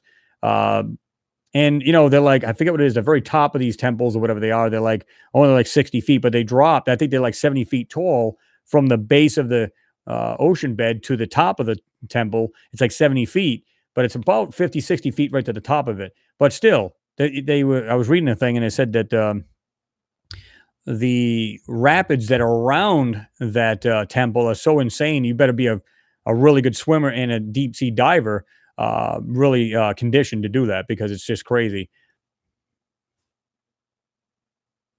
Yeah, you're right about that, Phil Cox. You said, yeah, they've been trying to erase history for thousands of years. Absolutely.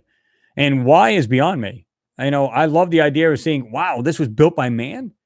And again, like a lot of these civilizations believe we're in the fifth chapter basically of Earth, where one, two, three, there was like floods, whatever it might have been, pole shifts, whatever it might have been, a meteor strike, when the dinosaurs, basically were wiped out. Well, of course, that was 65 million years ago, but they said the last time they think there was a ice age was like 16,000 years ago. Well, and if we're coming out of that, and funny enough, they were saying that a couple of years back that Mars is coming out of an ice age. I went, what? And this is the reason why we're seeing these crazy weather here. It's not just global warming. It's global warming, but not so much man. The whole solar system's heating up. It's not just here. So it's not just what we're doing to the place. I mean, we are adding to it, but we're not the sole cause of it, right? So the whole solar system's warming up, and this is the reason why you're starting to see a lot more water probably on Mars, and this is what's going on. And just like in Antarctica, we got a lot, like in Greenland, Antarctica, a lot of the ice shelves are breaking off. We're seeing a lot more. Wait a minute, we're starting to see some crazy stuff on there because maybe Antarctica wasn't where it was at one point in time, and we already know that. So there might have been a civilization living on Antarctica at one point, and of course, the Earth is in a position it is now. It's now most of the stuff is under a sheet of ice. Well, doesn't mean there wasn't some kind of civilization living there. There you go. And we're starting to find this out more and more.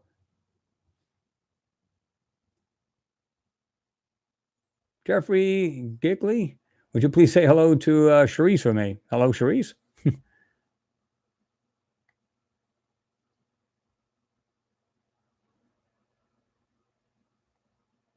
All right, who are we reporting here? Arts and crafts.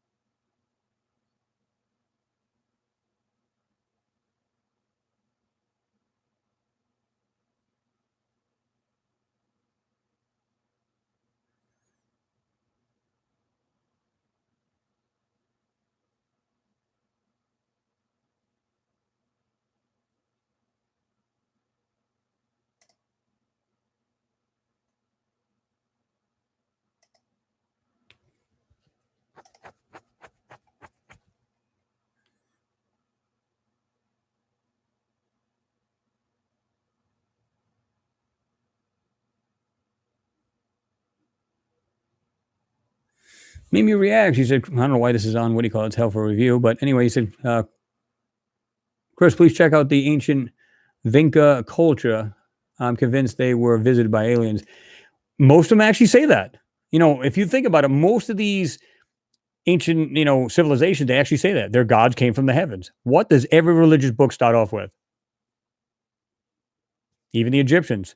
Well, we built the pyramids with the help from our overseers, from our gods from the skies. And a lot of these, if you look at a lot of the Sanskrit from India, same bloody thing. No difference at all. They're talking about how there was great wars in the sky, that with weapons brighter than the sun. They literally were cities literally fighting in the sky. I wasn't there, of course. None of us were, right? But the point is, it's like these damn things. Did these people, were there sci-fi writers back in the day? I don't think so. I think they found it. They found it worth writing or literally etching it in stone. So clearly there was something going on back that day, right?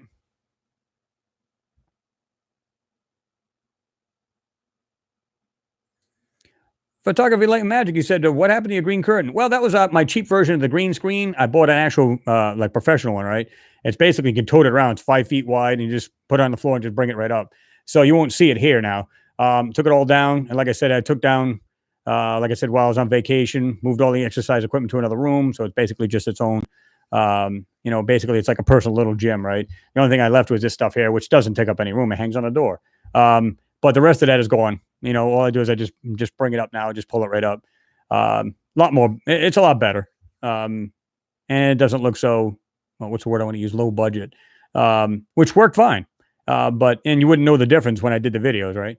But just when it's just a whole lot nicer.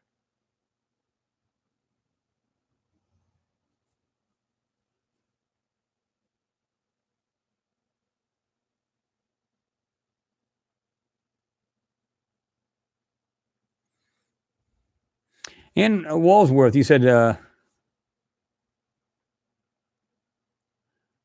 on, this thing just jumped on me here.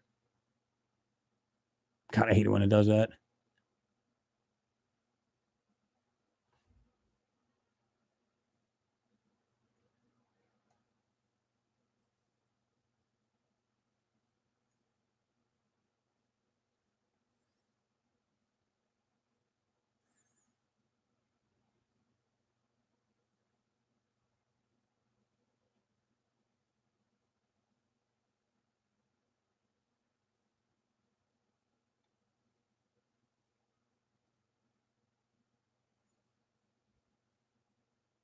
Oh, okay. And Walsworth, you said all scripture is inspired by God. Well, here's the weird thing, though. Like I said, a lot of the ancient civilizations believed their words from their gods way back in the day. So, you know, it depends on your. Well, I wouldn't say I believe because I don't believe in that. I believe in just research. Because I want to get the full truth if I can. Now, a lot of times they were inspired. You can believe in a God, but not the Bible. A lot of people I know, which is really weird because a lot of people go, I don't really believe the Bible in so much, but I know there is a God. It's like nothing wrong with that if that's what you believe. I personally, I believe it differently. I believe we were put here by a bunch of gods, meaning plural.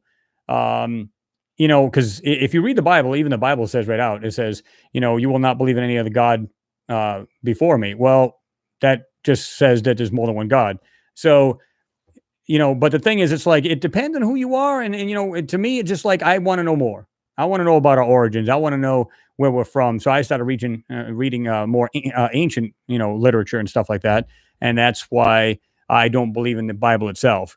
I believe there is a supreme being or many. It's not just one.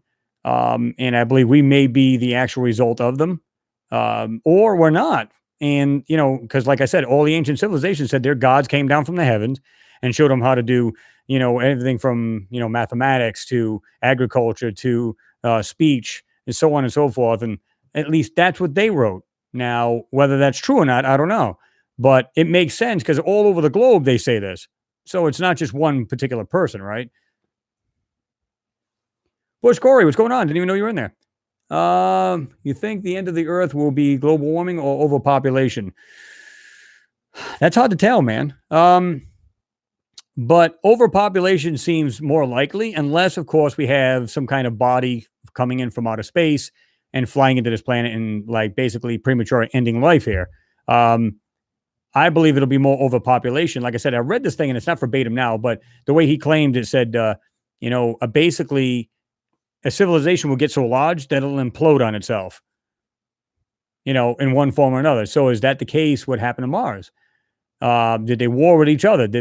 Was it war from outside the planet? Was it a natural catastrophe, which it could have very well been? But when you have two major nuclear explosions, okay, clearly that's not normal.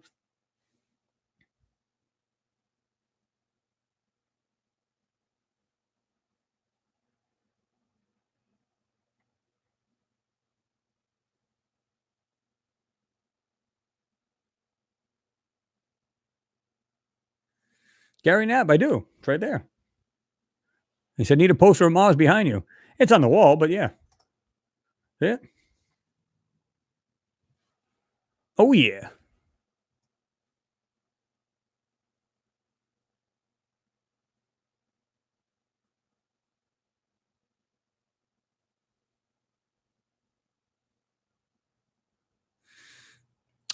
Maybe Reacts. Yeah, you could just copy the link wherever. I don't know which one you're doing, what site or whatever it may be. You could just just highlight that the address up there, whatever it may be. Just highlight it. Right click on your mouse or whatever on your what do you call it? Air mouse. Right click on it. Copy it and then paste it in here. And the bottom says where it says say something.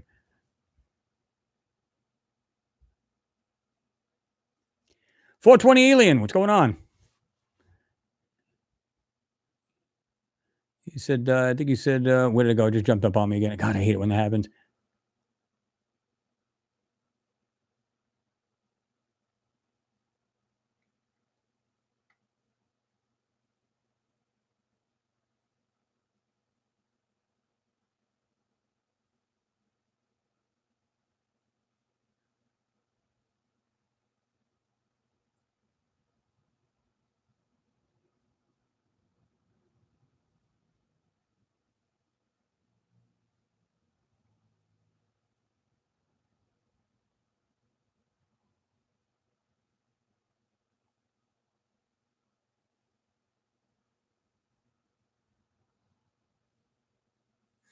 All right. Let's see.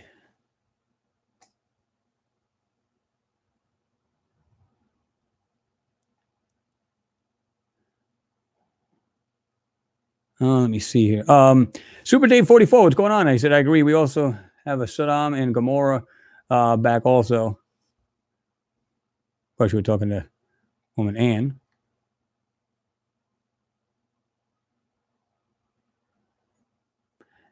Yeah, you got to chill there. I did it, Tata. I mean, listen, I can go right to the bottom right now. This is where I'm at. There's so many people putting comments. It's not just like 3 words. There's many things. There's questions. There's comments. And you can't just want to jump up. I get it. I understand. But you know what I mean? I'm trying to get down to the bottom of these things. And, it's like me leaving. Well, you just got through saying, oh, he doesn't read the comments sometimes. Well, if I jump over yours because you want me to go to the bottom and I didn't even read yours, then what? So it doesn't help you at all, does it?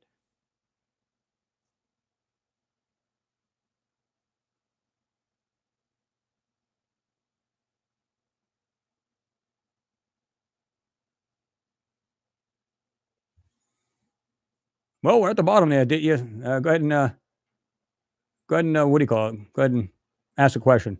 Like I said, I don't want to miss anybody out. It's not just you on there. I mean, it's everybody there. I'm trying to be fair, and I understand what you're saying. You just so well. I want to get my answer. My comment acknowledged. I get it. I understand. I'm trying to get to everybody, but there's so many of you guys. There's 137 of you guys on here right now. So I'm just trying to be fair with everybody. That's all. So forgive me if I'm just not down at the bottom there. I am now, but. Yeah, Valerie, I agree with you. You said, give me the chills as to what or who knew Mars. Why did they tell us the age of the isotopes? Hopefully nothing we had a hand in.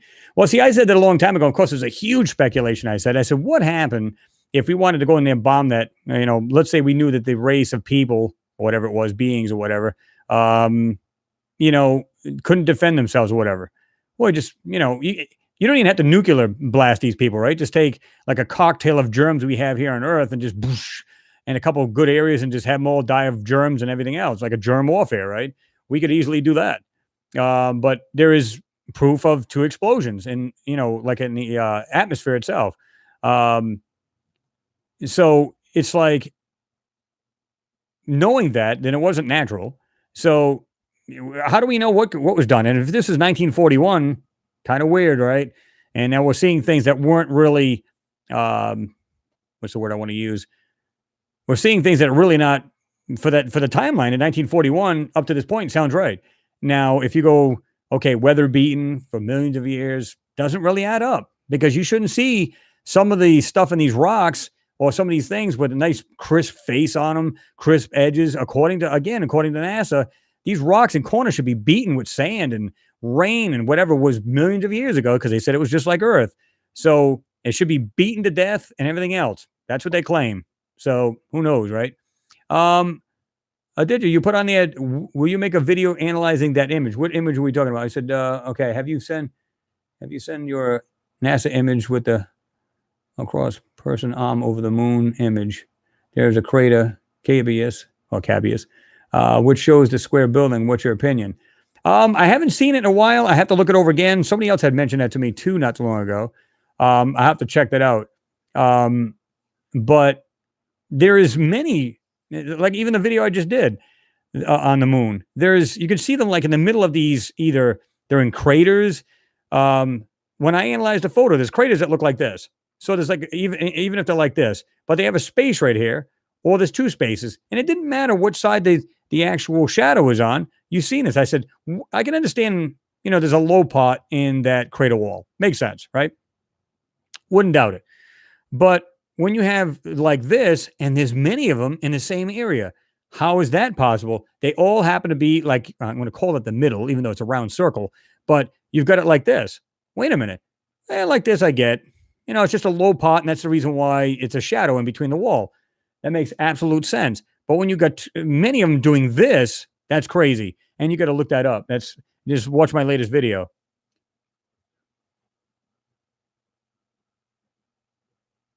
Craig McCauley, thank you, sir, for your support. Thank you. And your question was black holes. You think we are ever going inside one? It wouldn't surprise me, Craig, that they've tried it. It wouldn't even surprise me. Now, to me, some people say, well, that could very well be, like a wormhole kind of thing to go into different parts of the galaxy or the universe, right? Now, according to NASA, they had just recently, I think it was a week and a half, 2 weeks ago, they talked about a black hole is ripping apart a star. Now, black holes have been known to, that's it. I mean, it's like the Bermuda Triangle. I mean, you just get ripped to shreds and get sucked into this thing, right? Now, is it possible because the force is so great, it rips anything very large apart? Maybe if it was smaller, maybe it would last. I don't know. But you can almost bet they probably tried it. I mean, because it would take, I don't know how many years to get to one. Because they're not like next door in the next solar system, right? So I don't know if they have tried that, but you could bet they want to, even if they haven't, right?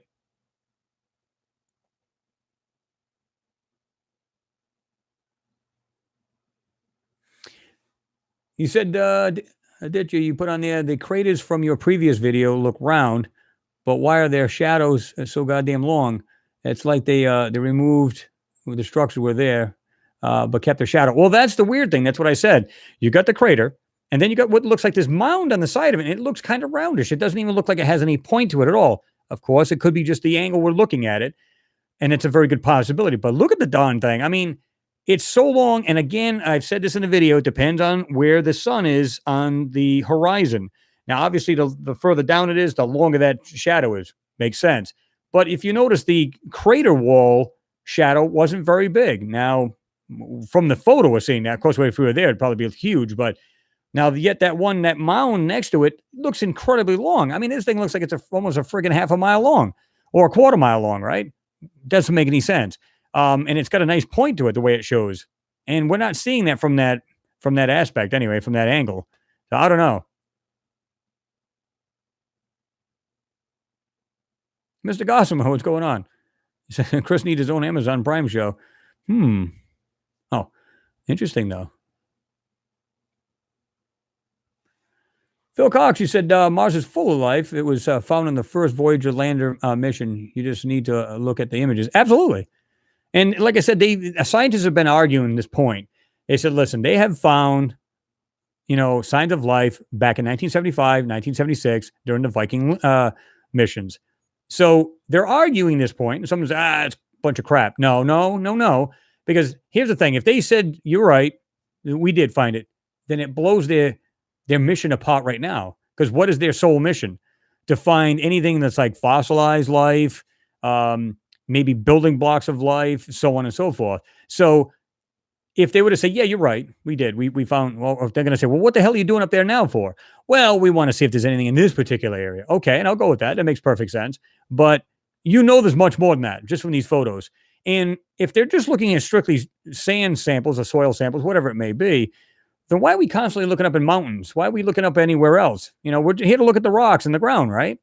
And of course, I love the way they said this, because the new rover, get this, is going to drill horizontally into a rock. And I'm going, as opposed to vertically? Why does that matter?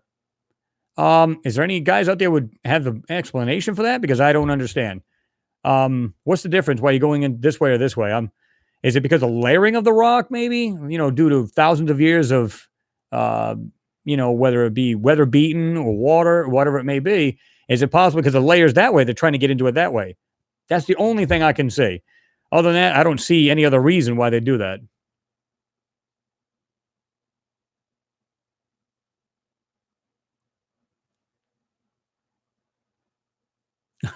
Alien tunnel, that's a good one. 1976 Viking here. Lovely sunny blue sky on Mars. Shit, cut the feed quick. Good one. And it is blue. I mean, there's so many photos that we've seen. It's just like that.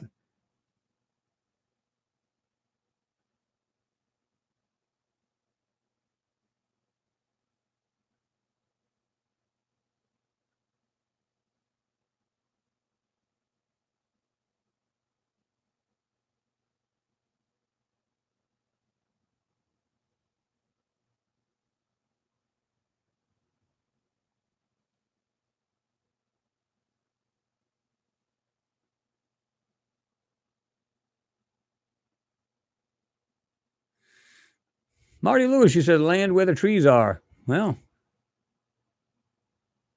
could be.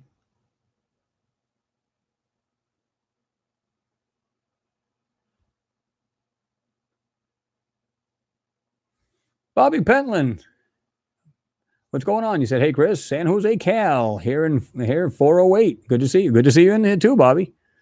Good to have you in there.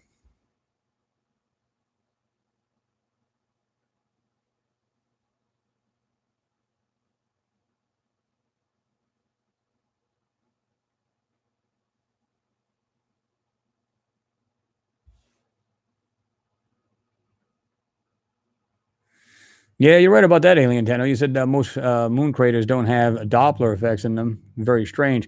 Well, I just find them, like I said, I just find it weird that, like I said, no matter what size crater you look at, they're almost always the same depth. Not, I mean, of course, there could be, some deviations in depth. There could be like that. But you expect something that's so large, like a mile wide, it's like it should have an indentation and a half in the moon's lunar surface, and you don't see that.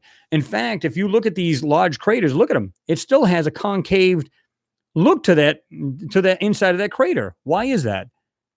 Did the moon heal itself over the course of time, or like I said, I speculated a while back that picture just a round ball, completely round sphere, and of course, some people say the moon was brought here. Let's say it is artificial, hypothetically, and we got this perfect sphere. And what they did was they just put all these marks and everything on the outside of it, like you can actually like act like you're pasting it all on the outside of this thing.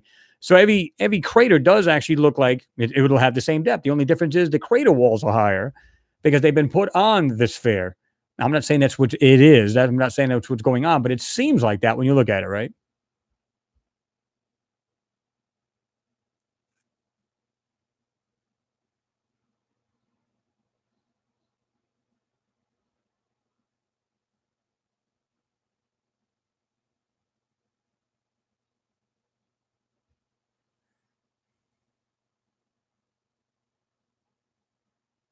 Valerie said on there, yeah, but there is also a theory that we are inside a black hole.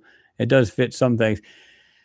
Yeah, I mean, I've heard about that too. I'm not so sure I believe that, but I'm not an astrophysicist, but it's hard to tell. Knowing that we can see all the stars out there and everything else, I would say no. Only because we would have been ripped to pieces too, right? But I think there's a lot more going on than just them black holes. Because, like I said, if a planet goes in front of it, there's so much energy in these things that it literally destroys anything in its path. But if something was small as to go in there, would it get ripped apart as well? Is it like a vortex or something like that? Just rip it apart? I don't know. Um, it's something we need to actually research more into because it's a huge force in the universe. That's for sure. Because there's many of them, right?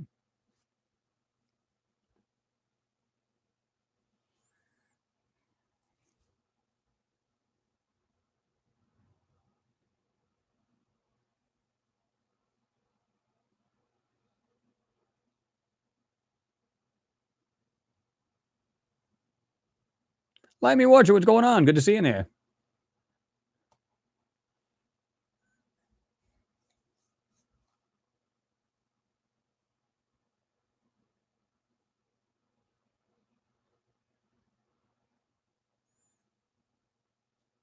Going on there, Frack? Good to see you in there as well.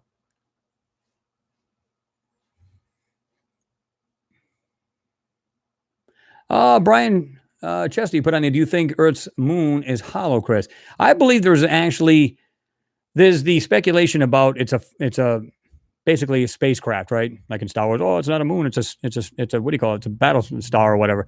But I believe there is, even on a natural way, where they have like lava tubes and tunnels and stuff like that. So I believe that's true. Just like I think there's a lot of hollow crevices here or caves and large areas underneath Earth's crust.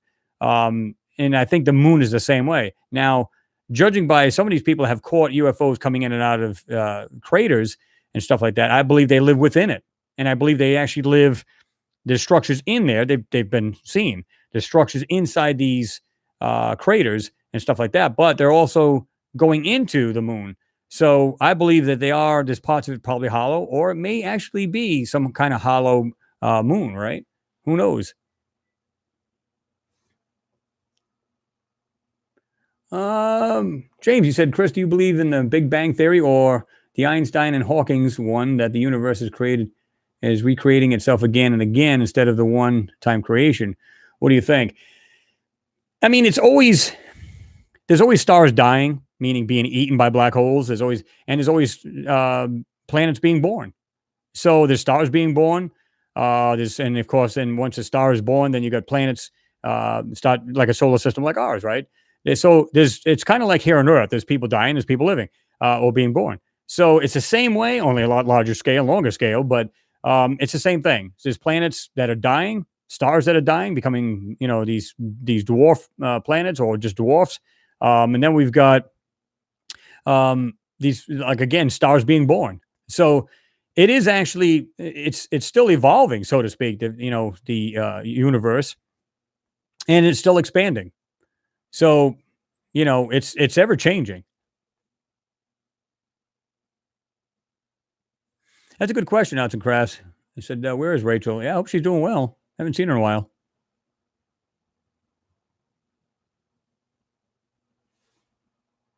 Randy Ashby says, I think we bombed Mars back in the 40s because we found a threat to our society, and now we're there to make sure everything is still dead and no threat to us in the future. That could well be, because think about this. I mean, I guess there's different ways of looking at that. If we found that they were in the process of doing what we're doing, right? We're like, want to be spacefaring and everything else. Is it possible they were thinking, if they come to this planet, how do we know? Are they going to be a threat?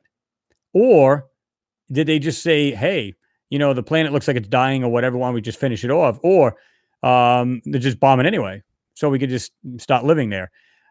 All pure speculation, right? We don't know. My speculation is I think they killed themselves off or by some other person. I don't think it would be quite us. I think we would just happen to go there. We sent the first flyby missions. We sent landers and said, oh my God, look at the crap on this planet. We got to get there. So it took all these years to get, different propulsions, different crafts together, different things. And I think the moon was basically a trial era, meaning it wasn't just for the human part of it. It was more for the spacecraft. And see, we can get out of Earth's gravitational pull and then go beyond that. And so we've succeeded that. And of course, we've been sending crafts and everything long before then. We've been sending back in the 40s and 50s. We've been sending them to Mercury, Mars, all that. We've been sending, Soviet Union's been doing it back in the day. We've been doing it. A lot of failed missions, but we still were doing it. And, whether we did, I tend to believe we didn't, but that doesn't mean it's out of the question. It had to be a real funky reason why we did it. If we did consider them a threat, we took them out first. That's really bad, but it's not like we haven't done that to other countries, right?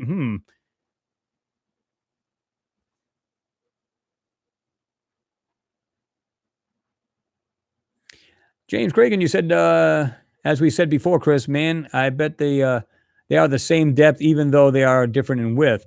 Well, I mean, I think they vary a little bit, but they're not. Like I said, why don't we see these huge craters? And you can see them; they're very large. They actually still have the shape of the moon instead of being concaved in. We still see a convex, crater floor to it. Why? That makes no damn sense to me. It's not like they have an active storm system up there where it's covering up the hole. We don't see that. So what's going on? Now, they did say somebody had said before that, a lot of times, well, back in the day, thousands of years ago, whenever the moon was more active, they had volcanic activity that there might have been bubbles of, kind of lava coming up and then bubbling. And of course, it does that. It makes that crater. Okay, I'm with that. But still, we're still seeing a perfectly round, you know, part of the moon in that floor crater. Wouldn't it be all distorted and everything else? Right?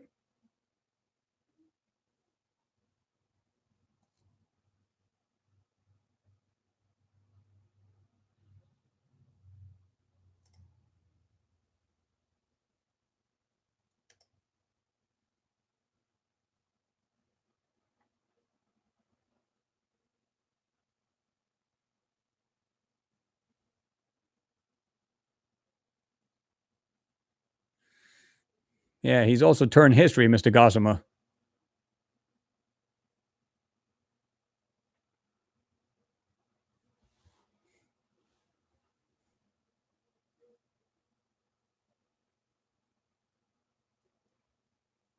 Maybe I like that. The only Bruce I know is Bruce Banner. True.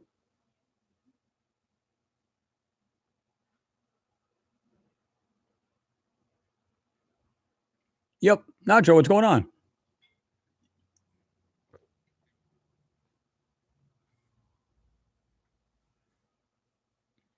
Yeah, you think somebody's trolls would have changed for the New Year's, right? Some things never change. I think it's funny though. Gives us a little entertainment, like you said. Bring on the popcorn.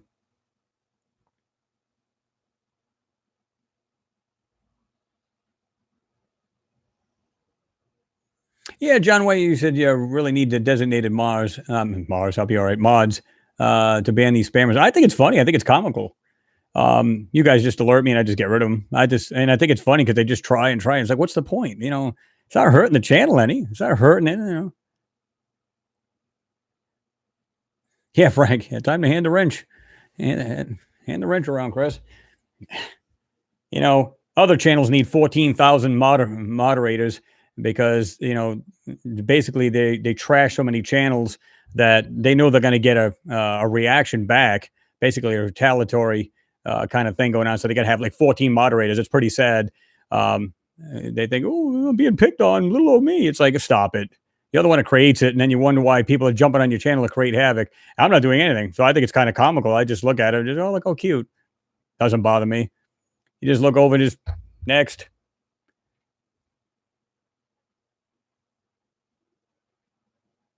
Nacho. That's pretty funny. ABS 0303. What's going on? I didn't even know you were in here. Alien Hunter, what's going on?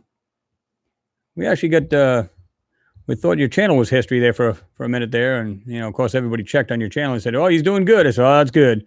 Glad to hear that." Lots of shenanigans happening tonight. Yeah, you'll have that. You know that. I'm sure you get that every now and then, Alien Hunter. You'll get that, got the troll invasion going on. I think it's comical. I think it's pretty funny. They're like, man, we're going to go disrupt that channel. What for? I don't know about you guys, but I'm going to sleep like a baby tonight. So it doesn't matter to me.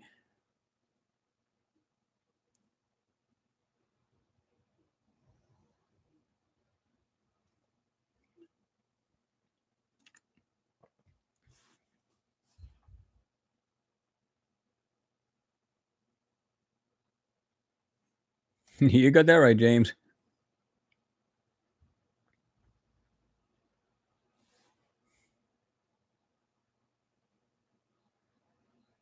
Yeah, Mr. Gossman, absolutely.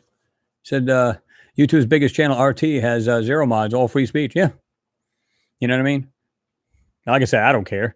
How many times? I mean, we've had people come on. How many times we had people literally come to this channel? I mean, total invasion of it. Now, here's what I find amusing, and we've talked about this before. What I find amusing is that, you get these people. They literally come from another channel. For what reason? Are you that jealous? Are you that crazy about another channel that you literally got to take time out of your time to sit there? And, oh my God, I'm going to try to disrupt it. And for what reason? It's not disrupting anything. I think it's actually entertainment. To be truthful with you. No, David, I don't know if I'm pronouncing it right. Sorry if I'm not. David R. You said with you using photos from NASA, etc. Do they not throw copyright at you? If not, why? Well, because a lot of them is actually designated as public material. They will say that you should give them, credit for their photos, but they'll say that right on their site. If you try to use their logo, they ask that you ask for permission. But they will say, you know. Please give credit to credit, it'll be like NASA, JPL, Caltech, so on and so forth. So that's what I do on all mine. If I use a photo, I'll say credit goes to so and so. And whether it's NASA, JPL, Caltech, it doesn't matter. Caltech being the ones that designed all of the cameras on the rovers. So yeah, and plus other equipment, but yeah.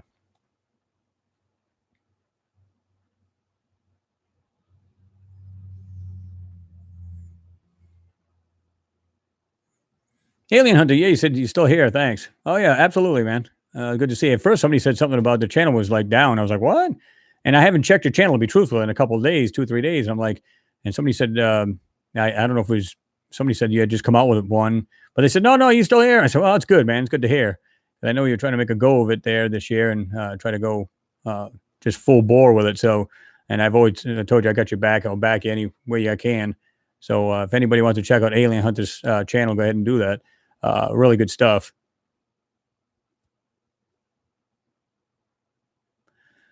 Craig McCauley said, Chris, if you could go to Mars, but you could not tell anyone, would you see what you see? Would you go? Probably. Yeah. In fact, we were talking about that before. Is like, would you go knowing it's a one-way mission? How many of you guys would do that one? Now, I think we talked about this before. Everybody's like, I don't think so. I was like, I don't think so. But to me, I don't know. I'd go. You know what I mean? Of course, my wife is not too happy about that kind of decision, but still, I would go because it's just like, how do you don't get the chance to do something like it's not like you're going to another state or another country, or I mean, you're going like it's almost like being one of the astronauts. First step for man. It's kind of the same way. Why wouldn't you?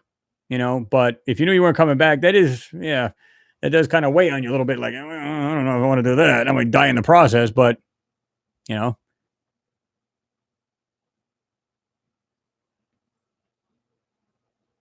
Photography like magic. Trolls need to find themselves a partner to pass the time rather than annoying us.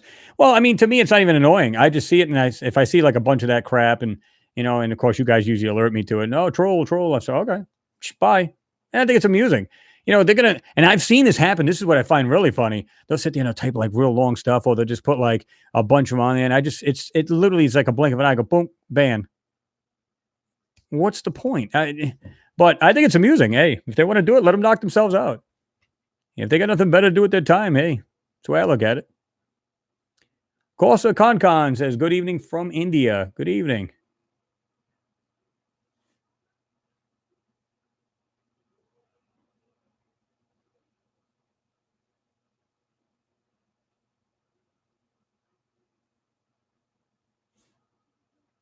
That's a good question. I haven't thought about it yet. Well, I actually put some thought into a while back. 420 Alien. You said, Chris, when are you going to get merch for sale? Thinking about it, I've been, kind of kicking the idea around. I don't know how many people would buy anything, as far as shirts and hats and stuff like that. But, it's definitely been thinking about it.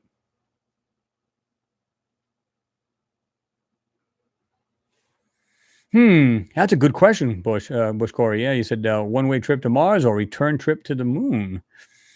Well, being it's a closer body to the Earth, yeah, I'd probably go to the moon.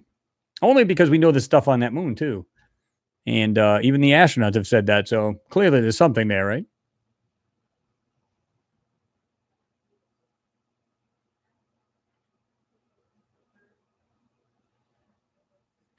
Meaning reacts.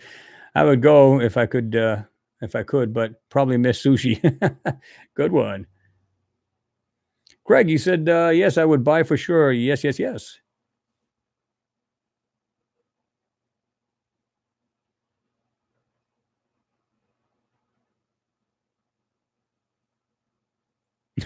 Alien Tenno. UK, 5 extra large t-shirt, Chris. I am big, yeah.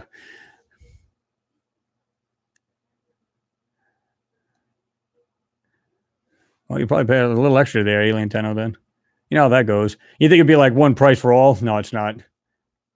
If it's a little bigger, yeah, you're gonna tend to pay a little bit more. Alien Hunter, you said I would buy a Mars Anomalies hoodie. Well, like I said, maybe we'll think about that. I've actually set up account at one point and then just didn't follow through. I've been so busy with regular work and then doing this myself. Autograph says I would buy merch for sure.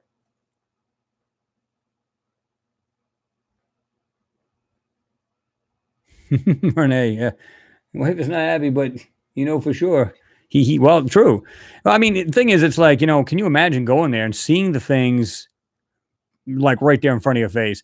I can't even imagine the shock to the system, like when the astronauts went and they seen these things, right? Can you imagine going there and they saying, well, and of course, like they were briefed, right? When they went like the Apollo missions, they were briefed. This is what you're going to see, and they showed them pictures. But being on the ground next to these things would be like just you'd be at awe, or like, okay, this is not ours. This is and right off the bat. It's not just a structure or some kind of weird craft or whatever the heck it may be that they'd find there, but the fact that it's not ours, that's what's crazy. Or can you imagine if they said, "Oh, you went there and it was a movie about that one time, wasn't it?" Oh, what was it called? Event Horizon, I think it was. I don't know if you guys remember that. Wasn't that the one where they go to this craft or the spaceship and they open up? It's actually from the United States. It's from Earth, and they were just like freaked out, like, "Oh my god, this is like." And of course they couldn't get off the thing after. But there was another movie that was similar to that. Can you imagine if they went there and they found it was ours, but it's thousands of years old? Like in other words, our civilization was advanced at one point thousands of years ago, and then of course it almost got wiped out and had to restart, and so on and so forth. So yeah.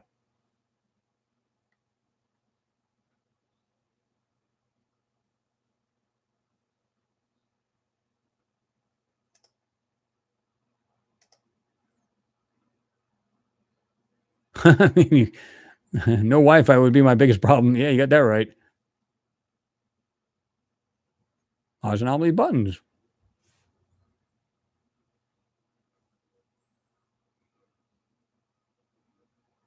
Yeah, it might be a little tough being there's no Wi-Fi there, Craig. But you said, do you think you can still do YouTube videos on the moon and live chat and you live chat? Probably not.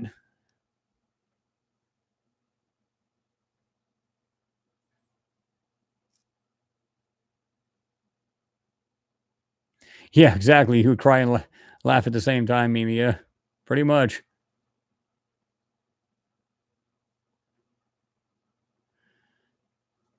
I did you. You said, are you scared about your channel and your safety after what happened to Security Team 10? No, like I said, I think his stuff was more of a personal thing. I don't believe his story about what happened as far as the government wanted to shut him down and all that other mess. I think that was more of a personal thing.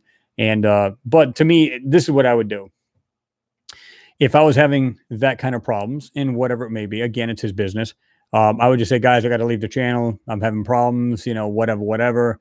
And I would just tell it like it is. And a lot of people still wouldn't be happy, but they'd be happy the fact that it's up. It's up front, and he's putting it forth. And I think that would be the best way to do it. So that's just me. Now, some people just do things differently, for whatever reason. I said, and the reason why I said I don't believe the story as far as the government is because they could shut them down in so many other ways. I mean, why do that? To me, a government is going to turn around and go, "Hey, let's do this. Why don't we just like pull them over, plant 100 pounds of meth or something on them and let them go to federal prison for 10, 20 years. That's the way you shut somebody up. Or somehow by accident, he gets run off the road. I mean, you always hear the weird stories about that stuff, right? But to me, that would make more sense to do something like that as opposed to, oh, they're after me and they blame me for some kind of personal thing, some kind of whatever it was, domestic abuse or whatever it was. I don't think that's the case. So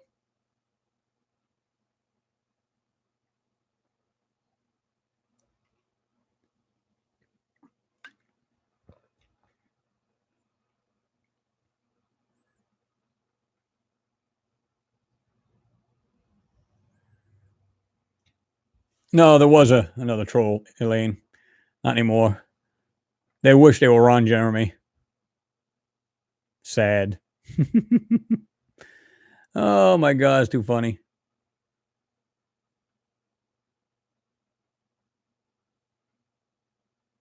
Oh, there you go. Mars anomaly magnifiers. There you go.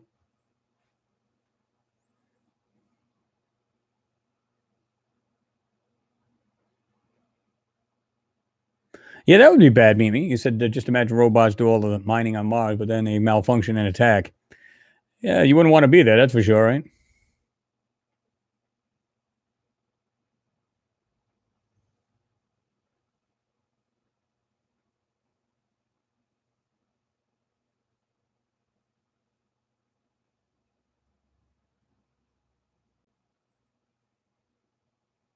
Photography like magic. You said YouTube is censoring channels, and some are really upset, demonetized, and the income is halved.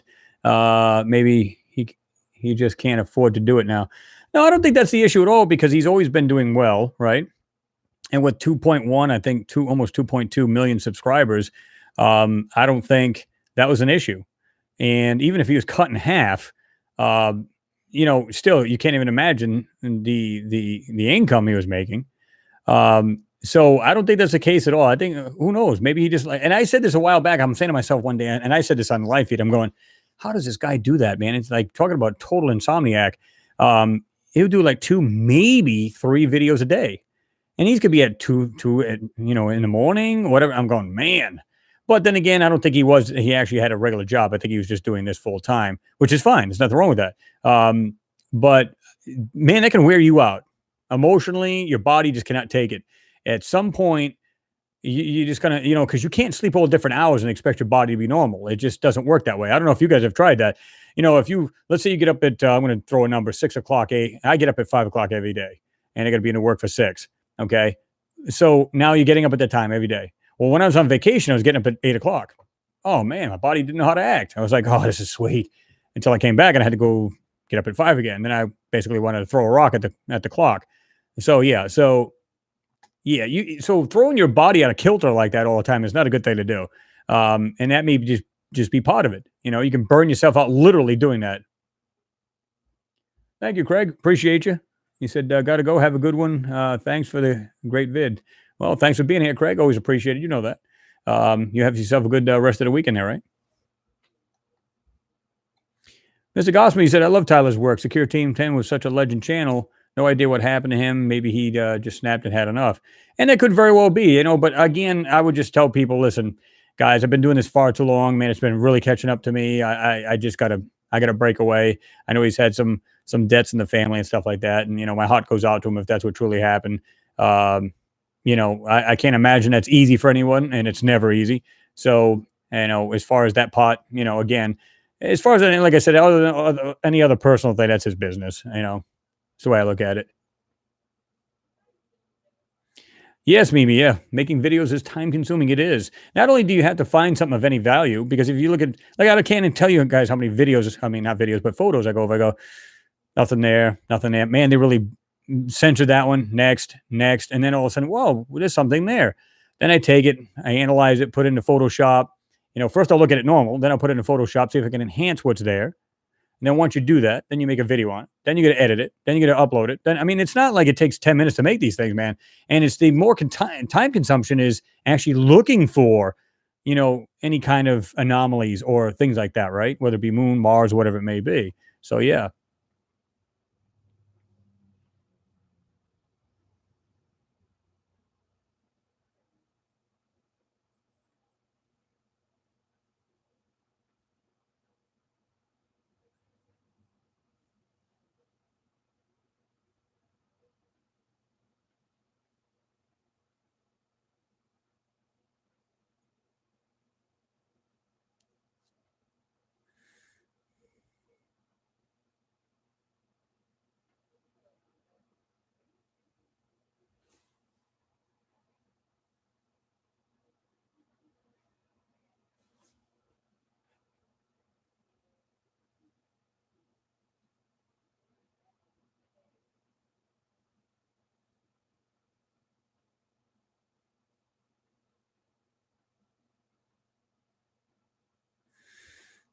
Chris, are you going to make X3Ds? No, actually, like I said, my buddy Dave does a great job of that, and he really does a really super job of that. In fact, I don't know if I can do this. Well, what I'll do is I'll drop the link in there right now. Let me see if I can find it here. Let's see if we can find it here. I've got him in here.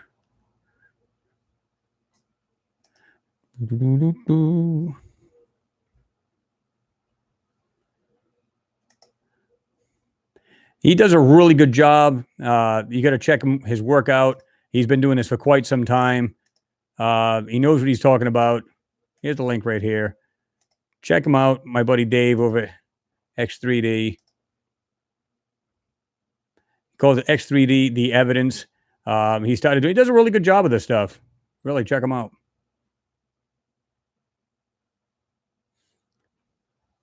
John Beck, you taking off? Said, see ya.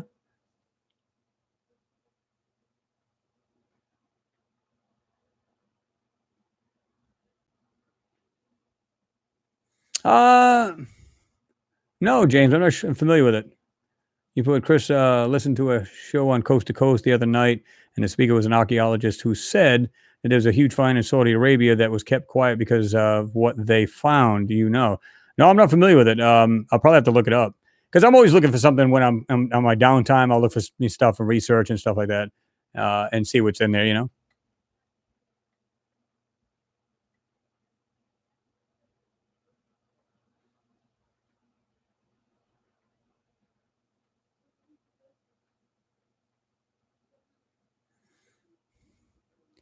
Day Fighter, it's 12:17 here in the UK and time for bed. Thanks for the live stream. Stay safe. All right, man, you do the same and have a good, day today for you. Have yourself a good one there, right? We're going to be doing the same thing, guys. We're going to be wrapping this up ourselves. So, as always, a great live stream. And it's always good to see the trolls in there, too. I haven't seen you in a while there. 321 Catbox, New York. And I'm sorry. Yeah. But good to see you in there.